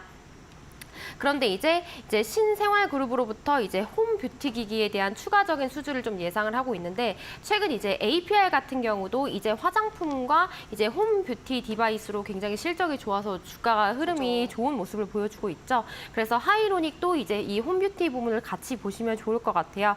그래서 이제 하이로닉 자회사인 이 아띠베 뷰티에서 가족용 미용 기기인 이제 홈세라를 렌탈 서비스를 출시를 했다고 합니다. 그런데 이제 월 평균 한 70% 넘는 지금 고성장을 이어나가고 있다고 해요. 그래서 이 부분도 조금 긍정적인 요소로 보시면 좋을 것 같고요. 이제 하이로닉의 이제 전반적인 주요 국가별 매출 비중을 보면 이제 국내가 27% 그리고 중화권이 24%, 뭐 유럽이 7%, 중동이 5% 정도 됩니다. 그래서 이제 중국에서 의료기기에 대한 단속을 이제 완화를 시키면서 이제 추가적으로 이쪽이 좀 좋아질 일이 남아 있다라고 말씀을 드릴 수 있을 것 같고요. 그래서 이제 사실 상대적으로 하이로닉이 조금 주가가 저평가되어 있기는 하지만 이제 조금 남미 시장에서의 매출을 올해부터 기대해 볼 수 있을 것 같아서 훨씬 더 열려 있다라고 말씀드릴 수 있을 것 같고 지금 현재 주가가 한 9,110원 정도 되는데 이제 작년 여름 최고가가 11,000원이었어서 일단은 지금의 흐름대로 봤을 때 조금 거래량과 이런 매수세만 받쳐준다면 한 10,000원 이상은 다시 돌파할 수 있지 않을까 하는 생각이 듭니다. 네, 알겠습니다. 하이로닉 10,000원대까지 돌파가 가능하다라는 의견 전해주셨습니다. 일단은 뭐 미용 쪽에서는 많은 기업들이 움직이고 있는데 이러한 뭐 기세라든지 이런 게 굉장히 좋기 때문에 만약에 계속 간다면은 그 밑에 단에 있는 기업들 아직 그만큼 오르지 못했던 기업들 중심으로 매수세가 아주 강력하게 들어올 것이다라는 의견을 함께 좀 정리를 해보고 가도록 하겠고요. 오늘 반조미 소장님이랑 윤혜림 대표님이랑 거의 의견이 비슷한 것 같아요. 그래서 아직 못 움직인 종목들에 좀 집중해보자라는 의견으로 정리를 해보고 가도록 하겠습니다. 그리고 저희 방송하는 사이에도 계속해서 좀 뉴스 나오고 있는데 네이버와 관련된 뉴스 계속해서 나오고 있습니다. 그리고 오늘 굉장히 특이하게 반일 감정과 관련된 또 종목들이 있습니다. 모나미 같은 기업들이 오늘 함께 올라가고 있습니다. 주말에 나오는 뉴스에 따라서 또 관련된 기업들이 다시 한번 주가 탄력을 받을 수 있을지 함께 확인을 해보시는 것도 중요할 것 같다라는 생각이 듭니다. 이어서 다음 기업도 살펴보고 가도록 하겠습니다. 이번에는 반조미 소장님께서 가지고 오신 이스트 소프트입니다. 이 기업 참 어렵다라는 생각이 듭니다. 주가를 보면은 이 기업이 지금 뭐 계속해서 갈 건가 아니면 지금 더 떨어질 건가라는 정말 어느 그 기점에 와 있는 것 같다라는 생각이 들거든요.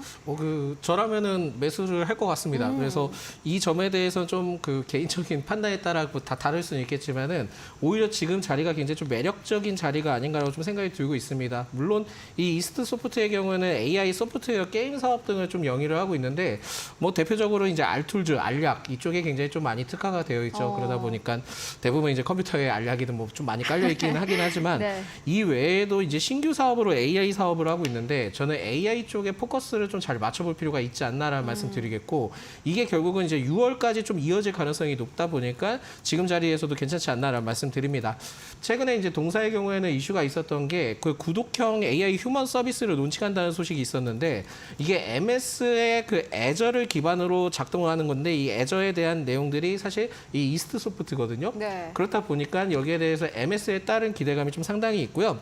여기서 휴먼 영상 제작 서비스인 AI 스튜디오 페르소라고 있나 봅니다. 근데 실시간 대화 통역을 지원하는 대화형 AI 휴먼 서비스에 대한 내용들이 좀 나왔기 때문에 이게 뭐 저랑 대화가 될지 모르겠지만 어쨌든 이러한 내용들을 봤을 때는 네. 최근에 그 영상과 관련된 AI 서비스도 좀 있었잖아요. 여기에 복합적으로 좀 연계될 가능성이 높다 보니까 이스트 소프트의 경우에는 계속 좀 관심을 가질 필요가 있을 것 같고요. 특히 이제 지난해 5월 때입니다. MS와 그 글로벌 기술 협력 프로젝트인 MS 비전 그 얼라이언스 합류를 했던 이력이 있다 보니까 이게 그냥 단순히 국내 기업으로 따졌을 때는 국내와 저점이 있다면 일반적인 모멘텀으로 끝날 가능성이 높지만은 MS의 이슈에 따라 이스트 소프트의 경우에는 계속 좀 이슈가 될 가능성이 높지 않나라는 말씀드리겠고 그리고 그 클라우드 서비스의 애저를 통해서 기대감이 계속 나올 가능성이 있기 때문에 오히려 지금 관점으로 좀 매수가 충분히 가능하지 않을까라고 해서 주가에 대해서는 추가 상승할 수 있는 그 가능성은 매우 높지 않나라는 말씀드립니다. 다만 지금 만약에 이슈를 통해서 한 번 더 크게 뛰어오르거나 아니면 전거래처럼 윗꼬리를 크게 달 수 있는 시점들은 계속 있을 수 있기 때문에 일단 좀 한 템포도 상승을 했을 때 한 템포 쉬어간다는 그 관점으로 보고 급상승을 한다면은 비중 축소를 좀 해보시는 게 좋을 것 같고 비중 축소를 한다 하더라도 일시적인 좀 조정 구간을 거쳤을 때는 재차 매수를 해도 충분히 괜찮을 것 같다. 아니면은 이걸 통해서 이렇게 진행하기 어렵다 하면은 지금부터 분할 매매 관점으로 좀 모아가시는 것도 좋지 않을까라는 말씀드립니다. 어제 또 윗꼬리를 아주 길게 달고 내려왔는데 이 종목 같은 경우에는 일단 반조미 소장님께서는 굉장히 긍정적으로 보고 계십니다. 분할 매수 관점에서 보자라는 의견 전해주셨고요. 이 종목 같은 경우에는 한때 49,800원대까지 올라간 기업인데 27,000원대까지 내려앉았습니다. 계속해서 저가 매수의 관점에서 보자라는 의견으로 정리를 해보고 가도록 하겠습니다. 그렇다면 오늘 시장에서 또 움직이고 있는 이슈 어떤 것들 있을까요? 이어서 신유정 앵커가 전해드립니다. 네, 시장을 움직일 마켓무버 전력주에 대한 이야기 좀 나눠보겠습니다.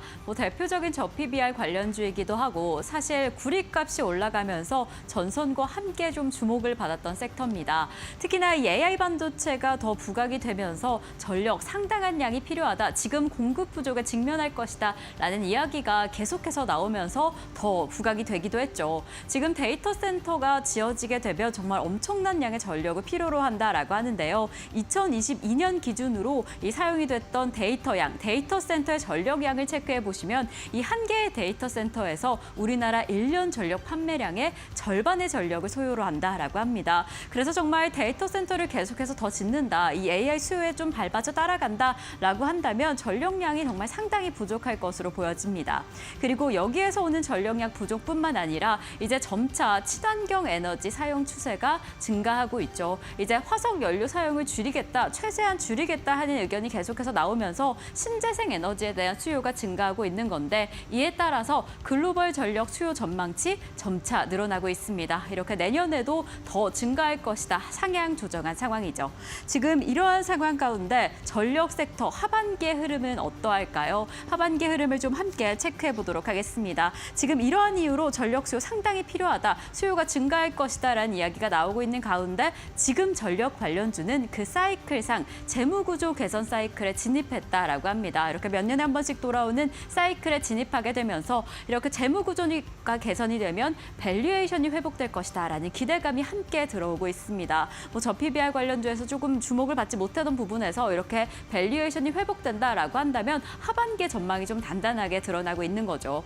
그리고 공급 원가 이상의 전기 요금이나 가스 요금이 인상되게 되면 이 현금 흐름이 좀 좋지 않을까, 현금 흐름 개선이 가속화되지 않을까 하는 부분에서 기대가 보이고 있습니다. 그리고 이러한 가운데 석탄 가격이 하향 안정화되게 되면 신규 원전을 가동하는 데 있어서 원가도 좀 크게 개선될 것이다라고 보이고 있습니다. 이에 지금 실적도 상당히 좋게 나타나고 있습니다. 한국전력이 먼저 1분기 실적을 공개를 했는데요. 영업이익 3분기 연속으로 흑자를 기록했습니다. 사실 전분기 대비해서 영업이익이 조금은 줄어든 상황이지만 이러한 부분은 전력 구입비가 증가했다, 에너지 상승 그리고 고환율 때문에 영업이익이 조금은 줄어들었다 하고는 있지만 그래도 이렇게 흑자 기조가 이어지게 된다라고 한다면 전기 판매량과 더해져서 수요와 더해져서 조금 더 탄탄한 성장을 계속해서 이어가지 않을까, 실적 개선이 지속되지 않을까 하는 전망이 이어지고 있습니다. 이러한 흐름 안에서 전력 관련주 하반기에는 어떠할지 저희와 함께 계속 체크해 보시면 좋을 것 같습니다.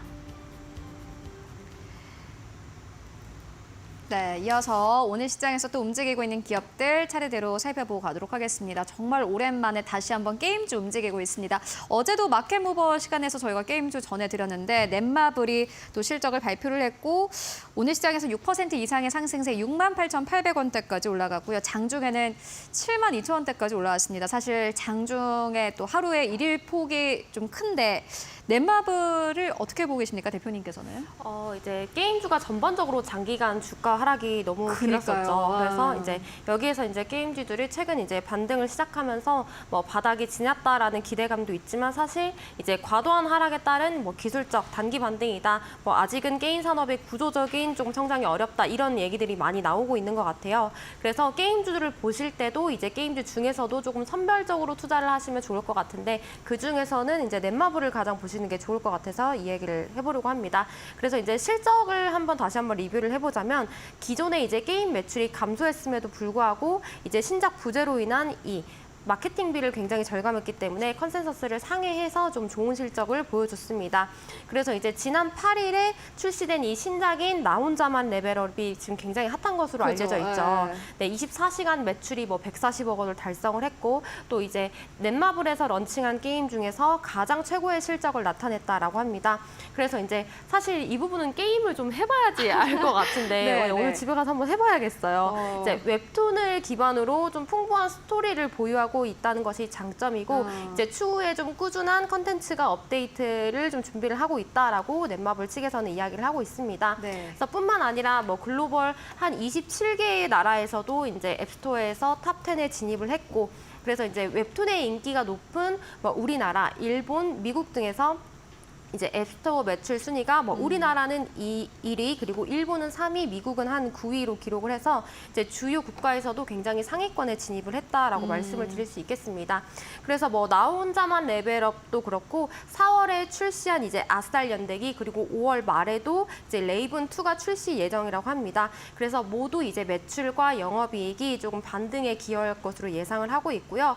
사실 이제 지금 반짝 상승이라고 볼 수 있어서 뭐 이러한 상승이 지속되고 흥행이 뭐 계속되겠다라고 감히 예측은 할 수 없겠지만, 그래도 이제 2분기에 신작 라인업을 앞두고 있는 걸 봤을 때 조금 경쟁사 대비 다양하고 조금 빠른 다작을 출시를 하는 모멘텀을 갖고 있는 것이 좀 게임주 중에서도 긍정적이다라고 말씀을 드릴 수가 있겠습니다. 그래서 지금 이제 최근 주가의 흐름을 보시면 뭐 단기적으로 봤을 때는 그래서 이거 너무 많이 오른 거 아니야? 라고 생각을 하실 수 있겠지만, 이제 주봉상으로만 보면은 정말 계속 우하향을 하고 있었죠. 그러네요. 뭐 이제 최저치를 찍고 이제 지금 약간 이제 우하향하는 추세에서 이제 조금 하락을 멈추는 좀 유의미한 거래가 나왔다라고 볼 수가 있어서, 뭐 기존에 물려 있으신 분들은 뭐 당연히 추가 매수를 하셔서 좀 평균 단가를 낮추고 이제 수익으로 전환하는 관점으로 보셔도 되실 것 같고요. 이제 신규 매수 관점에서는 내가 게임주를 보겠다라고 하시면 넷마블을 보시는 것이 조금 안전하지 않을까 싶습니다. 근데 위에 매물이 너무 많지 않나요? 요 기업 같은 경우에는 사실 주가가 뭐 반토막 거의 나 있는 상황인데 어떻게 보십니까? 그런데 지금 이제 수급을 봤을 때는 지금 수급 흐름이 나쁘지 않습니다. 그리고 지금 계속 실적주 장세이기 때문에 그죠. 뭐 이게 연속성이 이어질지에 대해서는 강하게 말씀을 드릴 수는 없겠지만 그래도 게임주 전반적으로 훈풍이 들어왔고 그중에서는 네이버를 보시는 게 좀 훨씬 더 좋지 않을까 싶습니다. 네, 알겠습니다. 넷마블 같은 경우에는 주가가 많이 내려온 상태고 최근에 나 혼자만 레벨업 이슈 타면서 주가 자체가 좀 올라온 상황인데 일단 그 게임 자체가 흥행에 성공을 했기 때문에 계속해서 보자라는 의견으로 정리를 해보고 가도록 하겠습니다.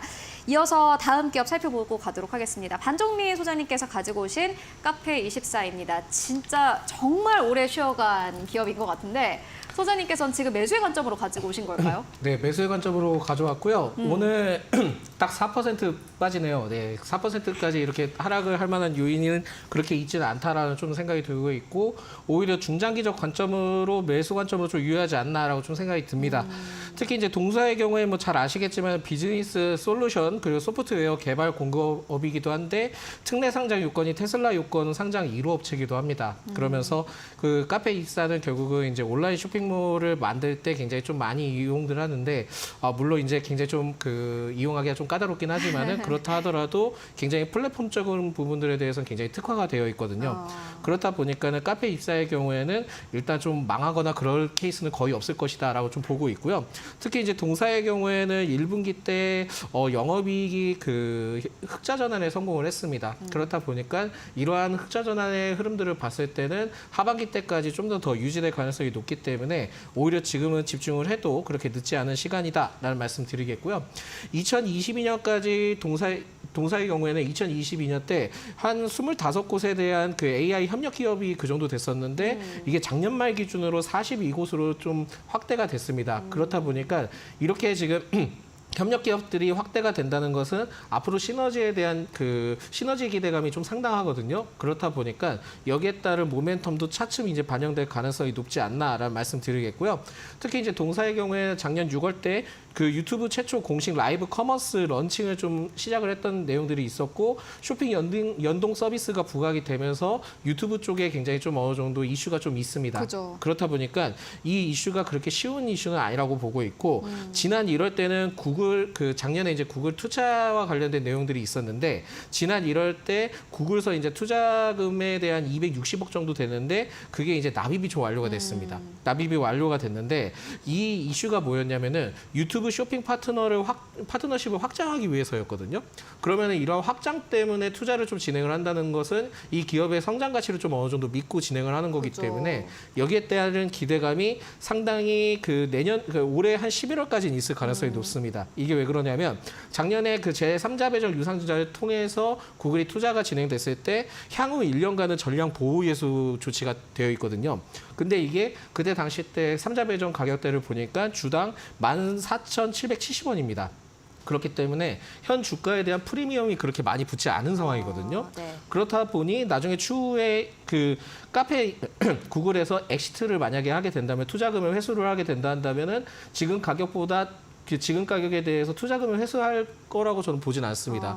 못해도 적어도 이 금액 그 주당 그 14,770원에 대한 가격에서 1.5에서 한 2배 정도는 좀 봐야지만 그땐 좀 엑시트 물량이 나올 가능성이 있다고 생각이 들거든요. 네. 그렇다 보니까 지금의 경우에는 부담스러운 구간이 아니기 때문에 신규 접근으로 충분히 가능하다라고 보고 있고, 물론 이제 그 유상증자 진행했을 때 1년 뒤에 보호 예수가 좀 풀리니까 그 기간 때까지 만약에 주가가 크게 상승한다면은 그 한 21,000원대에서 한 28,000원대 사이에 오게 된다 한다면 그때는 좀 매도를 해보시는 것도 좋지 않을까라는 말씀드립니다. 네, 알겠습니다. 사실 주가는 계속 내렸는데 외국인들의 수급이 계속해서 붙고 있습니다. 카페24 물론 잘 가는 기업을 잘 트레이딩하는 것도 중요하지만 오래 쉬어가다가 이제 상승 동력을 얻는 기업들도 살펴보는 것도 꽤나 중요할 것 같습니다. 그런 측면에서 카페24 계속해서 보시면 좋을 것 같고요. 이어서 다음 기업 만나보도록 하겠습니다. 저희 파이널 샷에서 벌써 오늘 두 번째 나오는 기업입니다. 하이브인데 윤혜린 대표님께서 가지고 오셨습니다. 오늘 하이브 같은 경우에는 뭐 0.8% 상승세 거의 움직임 없습니다. 20만 1,500원대에서 거래가 되고 있는데 요 하이브의 주가는 어떻게 보고 계십니까? 사실 개인적으로 엔터주를 좋아하는데 이제 지금은 좀 냉정하게 판단을 해야 될 때가 아닌가 싶습니다. 이제 뭐 실적을 보자면 뭐 1분기 매출액 3,609억 원, 영업이익인 이제 144억 원 정도 기록하면서 이제 앨범 발매가 감소했음에도 불구하고 조금 응원 매출에는 견조했다. 그리고 뭐 세븐틴, 뭐 TXD 이런 MD 판매 및 뭐 투어 등의 컨텐츠 매출액이 좀 호조하는 모습을 보여줬습니다. 그래서 이제 증권사들의 리포트를 보니까 1분기는 부진할 거지만 이제 2분기는 특히 이제 엔터주들이 호황을 이루는 시대죠. 그러다 그죠. 보니까 2분기부터는 기대할 수 있다. 그래서 이제 지금의 노이즈를 견뎌야 한다라고 해서 매수 의견을 많이 냈더라고요. 그런데 사실 이제 이렇게 노이즈가 있는 기업을 굳이 뭐 앞으로 이제 좋아질 일만 남았기 때문에 지금부터 매수하자라는 의견에는 사실 노이즈가 아직 끝이 나지 않았고 뭐 예를 들어서 지금 이런 이제 소송 같은 경우 최소 한 2개월 정도는 걸릴 것이기 때문에 뭐 아무리 하이브가 이제 뭐 대기업인 만큼 승리를 할 가능성이 높기는 하지만 이제 그 사이에 어떠한 일들이 이제 일어날 수 있을지 모르니 지금은 조금 보수적인 관점으로 보시는 게 좋을 것 같습니다. 뭐 당연히 이제 길게 봤을 때는 좋은 이야기들이 너무나도 많습니다. 뭐 이제 현 사태 자체가 이제 멀티 레이블 자체의 이제 문제이긴 하지만 사실 이게 이제 강점이자 조금 이제 약점으로 이번 기회에 조금 이렇게 도드라지지 않았나라는 생각이 들기도 합니다. 그래서 타사와의 차이로 강점인 부분도 있지만 이런 일들이 사실은 앞으로도 일어날 여지가 남아있기 때문에 물론 장기적인 측면으로 봤을 때에는 너무나도 지금 저렴한 위치지만 뭐 앞으로 등락폭이 더 이어질 수 있고 어떠한 소음이 발생할지 모르니 사실 지금 수급적인 측면으로 봤을 때는 개인은 조금 매수하는 모습을 보여주지만 사실 그 이외에 뭐 외국인이나 기관은 그러네요. 매도하는 모습을 보여주고 있습니다. 그래서 이제 우하향하는 차트를 계속 저렴하다고 매수할 때는 더 저렴해지는 구간이 나올 수도 있으니 네. 그래서 뭔가 이러한 사태가 단락이 되고 이제 조금 더 뭐 거래량을 동반한 상승 이런 수급의 변화가 일어났을 때 봐도 충분하다라고 말씀을 드릴 수 있을 것 같고 사실 지금 전반적으로 뭔가 엔터 회사가 한 군데가 좋지 않으면은 그 섹터 자체가 같이 좀 약세하는 모습을 보여주고 있습니다. 그래서 지금도 다른 엔터들도 확실히 주도 섹터가 아닌 상황이기 때문에 지금 좋지 않은 모습이라서 뭐 내가 엔터를 본다라고 하실 때에는 차라리 뭐 SIM이나 JYP를 모아가는 관점이 훨씬 더 좋지 않을까 싶습니다. 네, 하이브가 사실 1분기 실적 자체는 좋지 않았는데 요거 잘 따져보면은 이러한 실적을 냈다고 좀 놀라실 수도 있을 것 같은 게 원래 1분기는 말씀처럼 비수기이기도 하고 이번에 이제 이 하이브에서 새로운 그룹들이 많이 나왔는데 거기에 아무래도 뭐 여러 가지 비용이 들어왔음에도 불구하고 앨범 판매량은 굉장히 좋았거든요. 그럼에도 불구하고 일단 지금은 노이즈가 있기 때문에 실적 자체만 봤을 때는 물론 좋지만 현재는 개인만 담아가고 있는 상황이고 노이즈가 어느 정도 좀 마무리가 되면 그때 매수의 관점으로 보자라는 의견으로 정리를 해보고 가도록 하겠습니다. 지금까지 반정민 소장 그리고 윤혜림 대표와 함께했습니다. 오늘도 고맙습니다.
네, 마감 전략 함께 세워보고 가도록 하겠습니다. 오늘은 하이투자증권의 이화진 과장 연결해 보도록 하겠습니다. 안녕하십니까?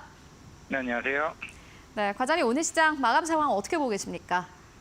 네, 뭐 오늘 전반적인 흐름이 좀 좋았다, 좀 전반적으로 굉장히 까졌지만은 결국에는 지금 로봇 산업 관련주나 특히 게임주, 뭐 화장품주가 좀 강한 상승 흐름을 보였었는데 어제 나왔던 이슈입니다. 뭐 삼성전자에서도 얘기가 나왔던 자율주행을 줬고 로봇 산업을 더 키운다 얘기하게 되면서 오늘 레인보우 로보틱스가 강한 상승 흐름을 좀 보여줬던 좀 하루였다 좀 생각을 하고 있고요. 그리고 두 번째 같은 경우는 사실 뭐 게임주, 사실 이번 1분기에 가장 큰 이제 다크호스 중에 하나가 사실 게임주들의 실적이 뭐 굉장히 좋았습니다. 뭐 매출액은 조금 컨센보다 줄어들을지언정 대신에 영업이익이나 순이익이 굉장히 큰 폭으로 상회하는 모습을 보여줬었는데 결국에는 그동안 이제 관련된 인건비나 이런 마케팅에 대한 비용 자체가 많이 절감이 되면서 일단은 수익성 개선은 굉장히 조금 긍정적인 모멘텀이 나왔기 때문에 오늘 전반적으로 뭐 넷마블이나 아니면 NC소프트 이런 흐름들이 좀 굉장히 좋은 하루였다 좀 생각을 하고 있고요. 그리고 이제 마지막으로는 뭐 관련된 뭐 오늘 뭐 흐름도 나왔겠습니다만은 게임주 이제 이외에도 로봇과 흐름 중에서 화장품 특히 API 같은 경우도 물론 대부분 이번 1분기 실적도 다 좋긴 했었지만은 홈뷰티, 미용기기 관련해서도 사실 굉장히 긍정적인 흐름을 좀 보이고 있습니다. 최근에 울트라튠에 대한 후기 얘기도 점차적으로 나오게 되면서 사실 뭐 40만 원대 공목 가격 고가에서 조금 20만 원대 초반까지 빠졌었지만은 다시 한 번 더 30만 원 돌파를 하게 되면서 이런 API 관련된 오뱅 이슈에서 최근에 CEO에 대한 매수 흐름이 나왔었기 때문에 화장품 중에서도 미용기기 우려는 계속 꾸준히 좀 좋아지고 있다 말씀을 드리겠습니다. 네, 알겠습니다. 일단 지금까지 오래 쉬어갔던 업종들 중점적으로 다시 한번 상승 흐름이 나타나고 있는데 그렇다면 오늘 시장에서 보시고 있는 기업 있으실까요? 네, 두산 로보틱스를 이제 봐야 된다 생각하고 있습니다. 1분기 실적 안 좋았었지만은 이게 이제는 이제 금리 인하에 대한 시그널이 하나둘씩 이제 나오고 있고 결국에는 로봇 산업은 결국에는 경기 민감주로서 금리 인하가 되면 그만큼 고회사들에 대한 수요가 이제 폭발적으로 일어나는 시기입니다. 물론 레인보우 로보틱스도 작년에 북미 판매 채널에 등록을 했지만은 일단은 고회사 굉장히 많은 게 두산 로보틱스고 하반기에 30km 이상을 둘 수 있는 고가방 관련된 모델의 출시를 앞두고 있습니다. 이제는 수익성이 점차적으로 크게 증가할 수 있다라고 좀 생각을 하고 있고 만약에 2분기 때부터 뭐 화학도 마찬가지겠지만은 금리 인하 기대감이 높아지게 되면 고객사나 특히 북미 판매 채널, 유럽 판매 채널에 대한 수요가 더욱더 협동 로봇의 수요가 많아질 수 있다라고 보고 있기 때문에 이미 주가는 이미 어느 정도 실적에 대한 부진은 다 반영을 했다라고 생각을 하고 있습니다. 결국에는 지금부터 저 금리 인하에 대한 시기가 나온다라고 했을 때 두산 로보틱스도 거기에 대한 모멘텀을 좀 받을 수 있다라고 말씀을 드리겠습니다. 네, 알겠습니다. 두산 로보틱스에 대한 투자 의견 듣고 왔습니다. 오늘도 말씀 고맙습니다. 네, 감사합니다. 자, 이렇게 금요일 시장 마감을 3분여가량 앞둔 상황입니다. 지금 우리 시장은 어떻게 마무리가 될지 두 분의 전문가님 모시고 이야기 나눠보겠습니다. 레몬 리서치의 이상엽 이사님, IS의 이지원 대표님 나와주셨습니다. 두 분 어서 오세요. 안녕하세요. 네, 이렇게 금요일 시장 마감을 향해 달려가고 있는데 혼조세를 보이고 있습니다. 대표님 지금 마감 어떻게 할 것이다 보고 계실까요? 일단 이제 어제 옵션 만기 영향으로 네. 콜핏 지수가 조정을 좀 받았고요. 그 영향으로 지수 관련 대형주가 좀 조정을 받았는데 오늘은 역으로 콜핏 시장이 상승을 하고 코스닥이 조정을 좀 받았습니다.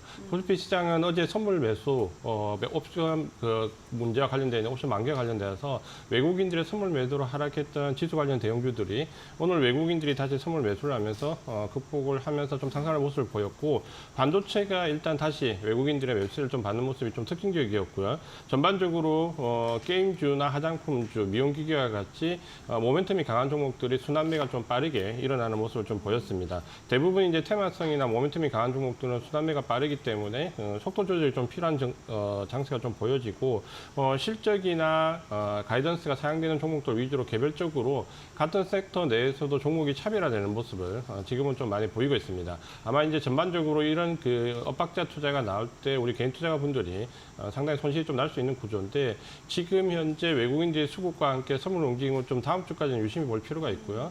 여기에 미국이 아마 이제 다음 주부터 옵션 만기주에 들어가기 때문에 관련되어 있는 종목들의 등락이 좀 변동성이 불규칙하게 나올 수 있습니다. 그러니까 이런 부분들을 참고하셔서 이번 주 마감 전략은 조금 보수적인 시각을 가지고 신규 진입보다는 관망하는 자체가 조금 필요하다. 이렇게 말씀을 드리겠습니다. 네, 오늘은 또 유독 일부 종목들, 일부 섹터가 좀 강력한 흐름이었습니다. 화장품과 로봇주가 좀 떠올랐던 오늘 시장인데 그렇다면 오늘 하루를 어떻게 마무리하고 있는지 양시장 지수부터 체크를 해보겠습니다. 코스피부터 체크를 해볼까요? 오늘 상승 출발했던 코스피, 지금도 빨간불을 켜고 있습니다. 오늘 장중에 2740선을 터치하기도 했는데 지금은 0.6% 상승하며 2728선 지나가고 있습니다. 코스닥은 0.65% 하락하며 864선 지나가고 있습니다. 그렇다면 수급 동향 어떻게 이어지고 있는지 코스피부터 체크를 해보겠습니다. 외국인과 기관 투자자 동반 매수세에 나서고 있습니다. 기관 투자자의 매수세가 조금 더 강력해진 상황이고요. 이렇게 각각 1,698억 원, 3,294억 원 담아내고 있습니다. 코스닥 시장은 어떻게 이어지고 있을까요? 코스닥 시장 안에서는 개인 투자자 홀로 담아내면서 지수를 방어하고 있습니다. 오늘로서 3거래일째 매수세 이어가고 있고요. 외국인과 기관 투자자 각각 2거래일째, 3거래일째 매물을 출회하고 있습니다. 265억 원, 649억 원의 동반 매도세를 보이면서 외국인과 기관 투자자의 매물이 오늘 코스닥에 하방 압력을 가했습니다. 자, 이렇게 오늘 시장 마감을 향해서 달려가고 있습니다. 그렇다면 오늘 시장 마무리하도록 하겠습니다.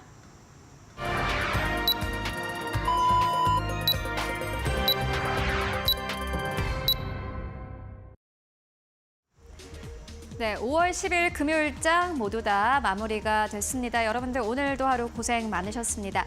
일단 이번 주 코스피 지수는 2,700선이 무너지지 않은 상황 속에서 거래 마감했고요. 코스닥도 역시나 마찬가지로 오늘 시장 약보합 수준에서 거래 마감했습니다. 그렇다면 오늘 시장 어느 정도에서 마감을 했고 그리고 여기에 더불어서 오늘은 어떤 섹터가 움직였는지 함께 만나보고 가도록 하겠습니다. 마켓 스핀을 통해서 함께 알아보시죠. 먼저 단기 테마 쪽으로 봤을 때는 오늘도 역시나 마찬가지로 거래 대금이 이전보다 좀 줄어든 상황인데 정치 테마 쪽이 오늘 시장에서 강세 흐름 보였고요. 그리고 장기 테마 쪽으로 봤을 때는 해운 물류 쪽이 오늘 시장에서 3.6% 이상의 상승세, 로봇 쪽도 오늘 시장에서 2.6% 이상 상승 흐름 보였습니다. 실적 테마 쪽으로 봤을 때는 여전히 잘 가고 있는 것은 화장품입니다. 오늘 화장품이 5.5% 이상 상승세, 그리고 오늘 AI 전력 인프라 쪽도 잘 갔는데 무엇보다 OTT 영화 쪽 오늘 잘 갔습니다. 게임 쪽의 상승 흐름과 함께 오늘 시장 전반적인 상승 흐름 보여줬고요. 업종 상위 쪽으로 봤을 때는 지주사들이 오늘 강세 흐름 보였습니다. 2.8% 이상 상승세, 증권사도 역시나 마찬가지로 2.6% 이상 상승세, 보험업종도 오늘 시장에서 2.2% 넘게 상승하면서 거래 마감을 했습니다.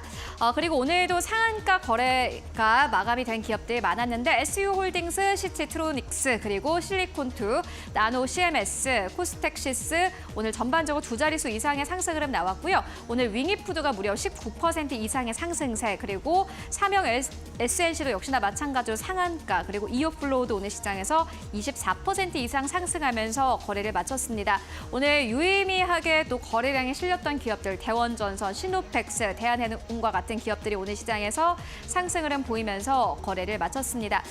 그렇다면 오늘 시장 대형주들의 흐름은 어땠을지 함께 대형주들 흐름 만나보고 가도록 하겠습니다. 먼저 지수 만나보시죠. 네, 오늘 코스피, 코스닥 양시장이 어제장 대비해서 거의 움직임 사실 없었습니다. 코스피 같은 경우에는 0.5% 상승세 15포인트 이상 올려내면서 2,727선에서 거래 마감했고요. 코스닥도 역시나 마찬가지로 어제장 대비해서 6포인트 가깝게 빠졌습니다. 864선에서 거래 마감했습니다. 코스피 200이 오늘 시장에서 371선에서 거래 마감했는데 그렇다면 오늘 시장 시가총액 1위권부터 5위권까지는 어땠을지 함께 만나보도록 하겠습니다.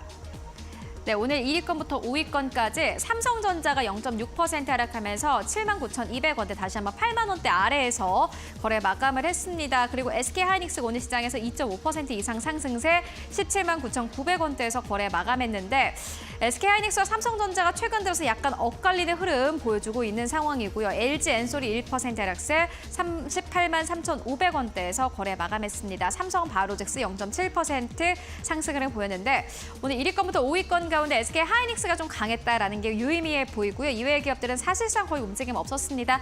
6위권부터 10위권까지를 함께 만나보시죠.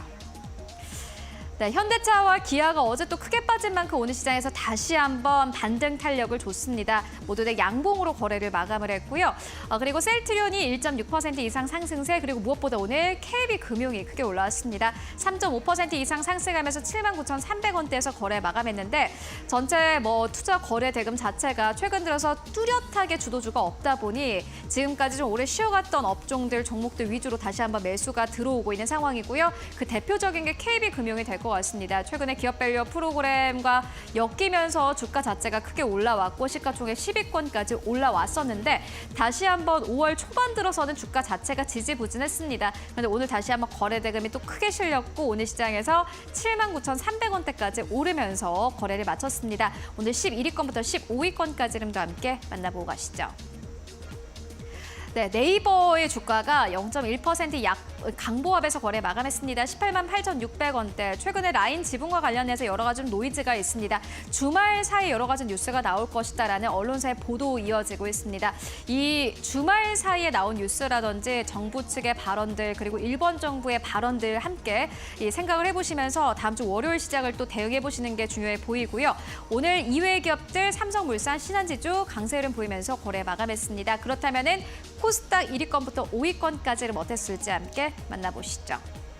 HLB가 무려 4% 이상 내렸습니다. 오늘 코스닥은 전반적으로 HLB 그리고 에코프로 비행과 같은 시가총액 1, 2기업들이 빠지면서 전체 지수를 좀 끌어내리는 역할을 했습니다. 엔캠도 역시나 마찬가지로 3.5% 넘게 빠지면서 거래 마감했고 알테오젠이 그나마 강보합권 유지하긴 했지만은 음봉으로 거래 마감했습니다. 6위권부터 10위권까지를 함께 만나보시죠. 다만 코스닥 내에 포진되어 있는 화장품주들이 또다시 상승 흐름을 보였기 때문에 전반적으로 좀 하방 압력을 어느 정도 지지해줬다라는 것을 알 수 있고요. 셀트리온제약 오늘 1.5% 넘게 상승세, 그리고 레인보우 로보틱스 오늘 시장에서 3.2% 넘게 상승하면서 175,900원대에서 거래 마감했습니다만 음봉에서 거래 마감했습니다. 리노공업도 오늘 시장에서 2% 이상의 하락세, 클래시스 2% 넘게 하락하면서 거래 마감했고 HPSB도 오늘 시장에서 3.2% 넘게 빠지면서 36,050원대에서 거래 마감했습니다. 지금까지 마감 상황 함께 만나보고 왔습니다. 자, 이렇게 오늘 시장 마무리가 됐습니다. 양시장 혼조세를 보이면서 금요일 시장 마무리가 됐는데 그렇다면 월요일 시장은 어떻게 대비하면 좋을까요? 저 이사님과 함께 먼저 다음 주 전략 출발을 해보겠습니다. 이사님, 다음 주 월요일에는 좀 어떻게 시장 맞이해 보시면 좋을까요? 네, 일단 지수보다는 지금도 네. 말씀해 주셨지만 종목 중심으로 대응하는 게 어느 때보다 중요하다라는 말씀을 드리고 싶습니다. 지금 혼조세를 보였다고 이제 말씀해 주셨는데 이제 어닝 시즌 거의 다 끝나갑니다. 그리고 대표적인 기업들 또 지수에 영향을 줄 수 있는 큰 기업들은 실적 발표를 거의 다 했고 또 지수에 또 이렇게 영향을 이미 다 준 상황인 거죠. 그렇기 때문에 종목 중심 대응이 중요한 거고 특히 어제 오늘 좀 많은 분들이 느끼실 수 있는 거는 참 쏠림도 심한데 화장품, 피부 미용기기 또 게임주도 실적 발표 잘 나오니까 이쪽이 정말 지수보다는 종목 중심 대응이 중요하구나. 이와 같은 게 또 다음 주에도 좀 이어질 수 있지 않을까 그런 말씀 드리고 싶고요. 두 번째는 다음 주는 좀 이와 같은 흐름이 좀 이어질 수 있지 않을까. 왜냐하면 다음 주 딱 중반에 수요일 날 또 휴장이고 또 그리고 이제 주 중반 전후로 해서 미국의 또 PPI뿐만 아니고 CPI까지 좀 발표가 된다는 거.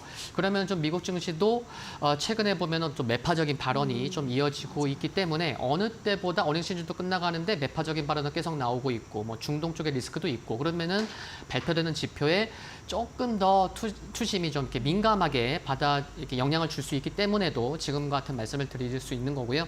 그리고 세 번째는 그래도 관심 있는 섹터 어떤 섹터 좀 말씀을 드리고 싶은데 게임주를 좀 말씀을 드리고 싶습니다. 왜냐하면은 5월 1일 날 이제 정부에서도 그 게임 진흥 계획법을 발표를 했어요. 그래서 좀 이게 중장기적인 관련된 그런 또 로드맵을 발표를 했는데 또 5월 초에는 또 이제 중국에서 판호를 받는 게 굉장히 중요하잖아요.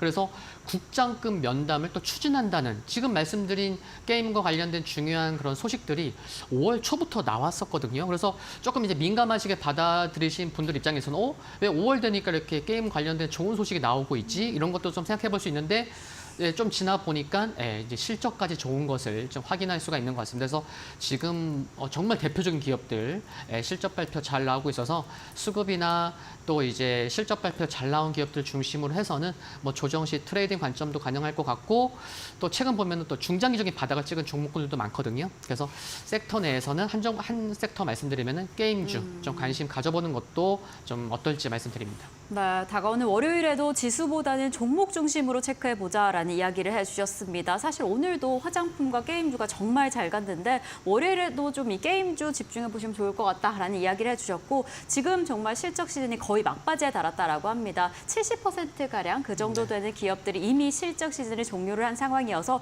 이제 실적을 기반으로 종목에 조금 더 집중해보시는 게 어떨까라는 이야기를 해주셨습니다. 자, 그럼 대표님과 함께 다음 주 월요일 좀 대비를 해보겠습니다. 다음 주 월요일에는 어떤 전략으로 맞이해 보시면 좋을까요? 저도 이제 개별 기업 실적에 주목해서 개별 기업의 네. 모멘텀에 집중하시는 게 좀 좋을 것 같고요.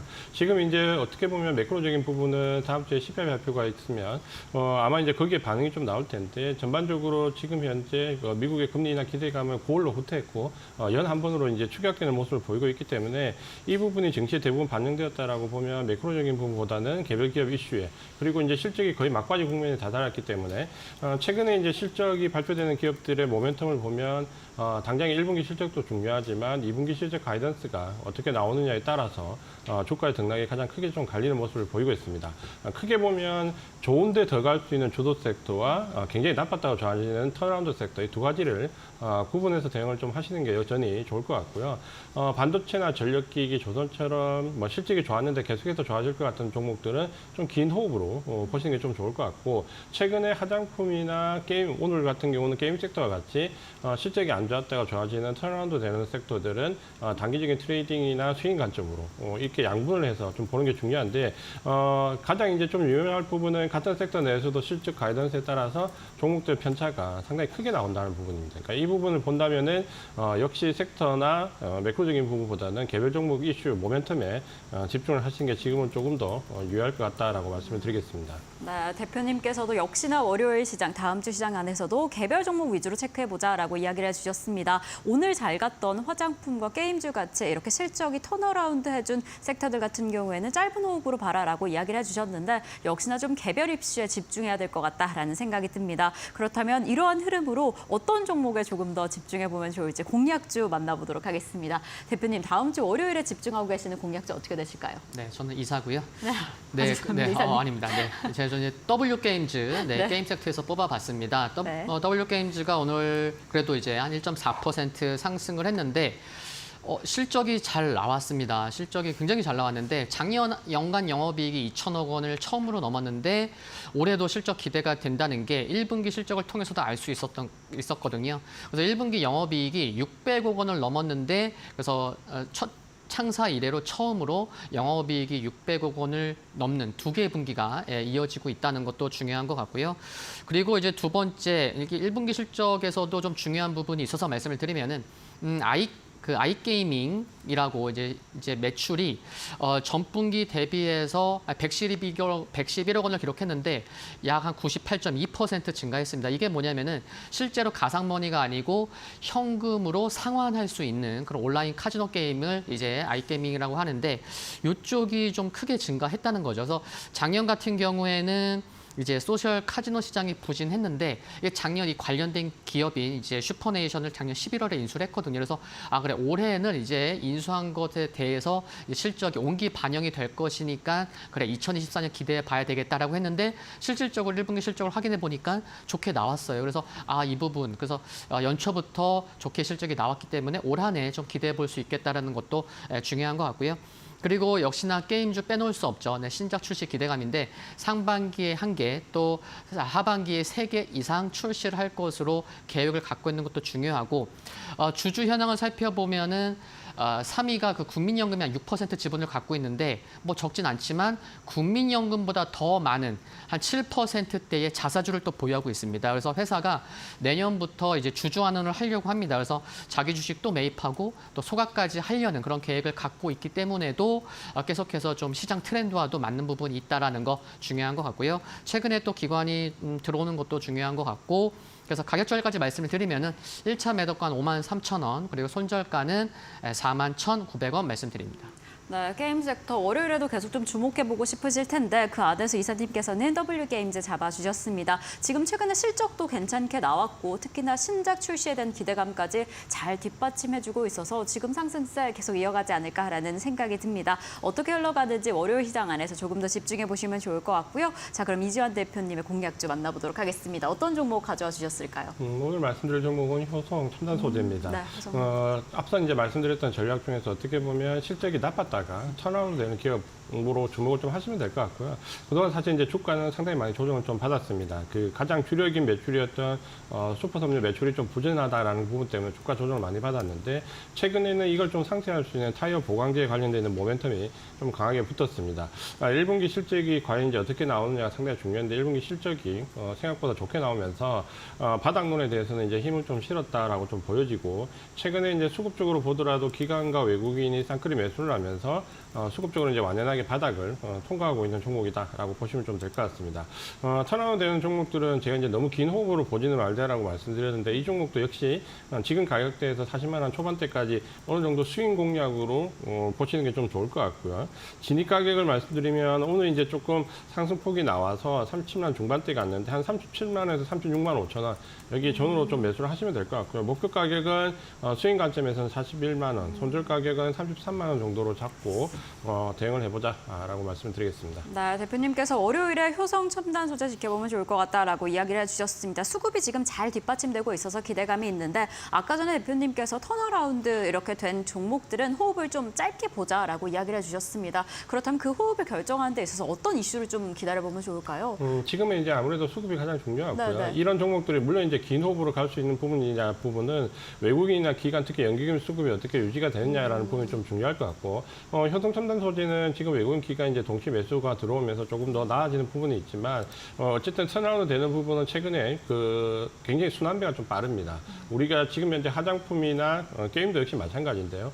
턴아웃 기대감을 가지고 반짝 상승했던 부분이 스윙 기간이 지나게 되면 또다시 급락하는 모습이 많이 나오기 때문에 이런 부분 종목들은 가능하면 스윙 관점 주 단위로 대응을 하시는 게 지금은 좋다. 대신에 이제 전력기기나 반도체처럼 긴 호흡으로 좋은데 더 좋게 가는 종목은 좀 장기적인 관점으로 볼 필요가 있기 때문에 이 두 가지를 구분해서 대응하시는 게 좋겠다라고 말씀드리겠습니다. 네, 이렇게 턴어라운드 된 종목들, 짧은 호흡으로 가져가는 종목들은 역시나 수급을 좀 꼼꼼하게 체크해 보시는 게 좋을 것 같습니다. 그래서 월요일 시장 안에서 이상님께서 이야기해 주신 W게임즈 그리고 이지환 대표님께서 이야기해 주신 효성 첨단 소재 어떠한 흐름으로 가져가게 될 것인가, 어떠한 상승세 이어가게 될 것인가 조금 더 꼼꼼히 체크해 보시면 좋을 것 같고요. 그럼 저희는 두 분과 오늘 여기에서 인사드리겠습니다. 오늘도 감사드립니다.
계속해서 이데일리 TV 뉴스 전해드립니다.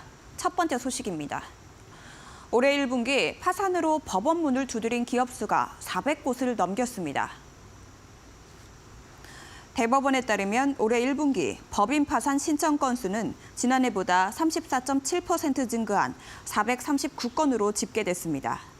이는 한 달에 146곳, 즉 하루에 5여 곳이 자금난을 극복하지 못한 것과 같습니다. 실제 예금은행의 중소기업 대출금리는 코로나19 초기인 2020년 2.97%에서 2022년 4.44%, 2023년 5.34%로 뛰었는데 높은 대출금리 부담은 계속되고 코로나 당시에 빌렸던 대출금의 만기가 줄줄이 돌아오자 이를 감당하지 못한 것이 원인으로 풀이됩니다. 한국금융연구원은 기업 대출은 가계 쪽과도 연결돼 있어 경쟁력 있는 사업장이 쓰러지지 않도록 정부가 엄격한 가이드라인을 만들고 금융기관이 제 역할을 해야 한다고 말했습니다. 통신 3사의 1분기 합산 영업이익이 1조 2천억 원을 넘겼으나 모바일 매출 성장이 둔화하고 인공지능 관련 투자가 늘면서 수익성에는 적색등이 켜졌습니다. 통신 3사의 올해 1분기 이동통신 매출은 작년과 비교해 모두 1%대 증가했습니다. 하지만 영업이익은 SK텔레콤이 0.8% 증가에 그쳤고 LG유플러스는 15%가량 감소했으며 KT가 4.2% 증가했지만 작년 1분기 단말기 회계 처리 비용 500억 원을 반영했던 점을 감안하면 큰 성장으로 보기는 무리가 있습니다. 수익성 둔화의 가장 큰 이유로는 본업인 무선 사업의 정체가 꼽힙니다. 본업의 성장은 정체됐지만 이통 3사 모두 AI 사업의 기술 개발과 인력 확대를 공언하고 있고 연내 거대 언어 모델을 선보인다고 공표한 상황이라 비용은 더 투입될 것으로 보입니다. 5월 가정의 달을 맞아 완구기업 소식 전해드리고 있는데요. 1세대 애니메이션 기업 SAMG 엔터테인먼트가 캐릭터를 활용한 테마 공간 사업에 속도를 내고 있습니다. 또 실적 면에서도 신규 매출이 잡히기 시작했습니다. 이지은 기자입니다. SMNG 엔터테인먼트 주요 매출 유형에 용역이 추가됐습니다. 지난해 용역 매출은 약 23억 9천만 원으로 전체 매출 가운데 2.5%를 차지했습니다. 용역은 공간 사업 자회사인 이캐슬이 캐릭터를 활용해 뮤지컬 등을 기획하는 테마 공간 사업입니다. 지난해 8월 경북 구미의 티니핑 랜드를 12월에는 판교의 티니핑 월드를 선보였습니다. 국내 도심의 캐릭터 기반 대규모 테마 공간이 들어선 건 티니핑 월드가 처음으로 규모만 2,300제곱미터에 달합니다. 유료 관객 수 기준 매월 1만 명 이상이 방문 중입니다. SMNG 엔터테인먼트 관계자는 올해 자회사 이캐슬의 매출은 약 100억 원으로 예상된다며 매출 성장과 함께 주가에도 긍정적인 영향을 줄 것으로 기대한다고 설명했습니다. 올해 들어 SMNG 엔터테인먼트 주가는 34% 넘게 하락하며 주가 반등을 위한 돌파구가 필요한 상황입니다. 회사는 이미 팬덤이 형성된 중화권과 동남아 지역 주요 기업들로부터 러브콜을 받고 있다며 테마 공간 사업 해외 진출에도 속도를 내고 있습니다. 만화를 토대로 한 애니메이션이라든가 테마파크라든가 이런 것들은 아이들뿐만 아니라 중장년, 청년까지도 굉장히 선호를 하기 때문에 동남아시아로 확산되는 건 굉장히 바람직하다 이렇게 생각을 합니다. 특히 이 아시아권은 어떠한 문화적 공통성, 유사성이 있기 때문에 미국 애니메이션 못지않게 선호할 거다 이렇게 예상이 됩니다. 회사는 해외 진출을 통해 IP 팬덤을 더욱 강화하고 유통망을 확장할 계획입니다. 이데일리 TV 이지은입니다. 지금까지 이데일리 TV 뉴스였습니다. 네, 오늘 저희가 준비한 소식은 여기까지입니다. 저희는 다음 주도 든든하게 함께하겠습니다. 시청해주신 여러분 모두 고맙습니다.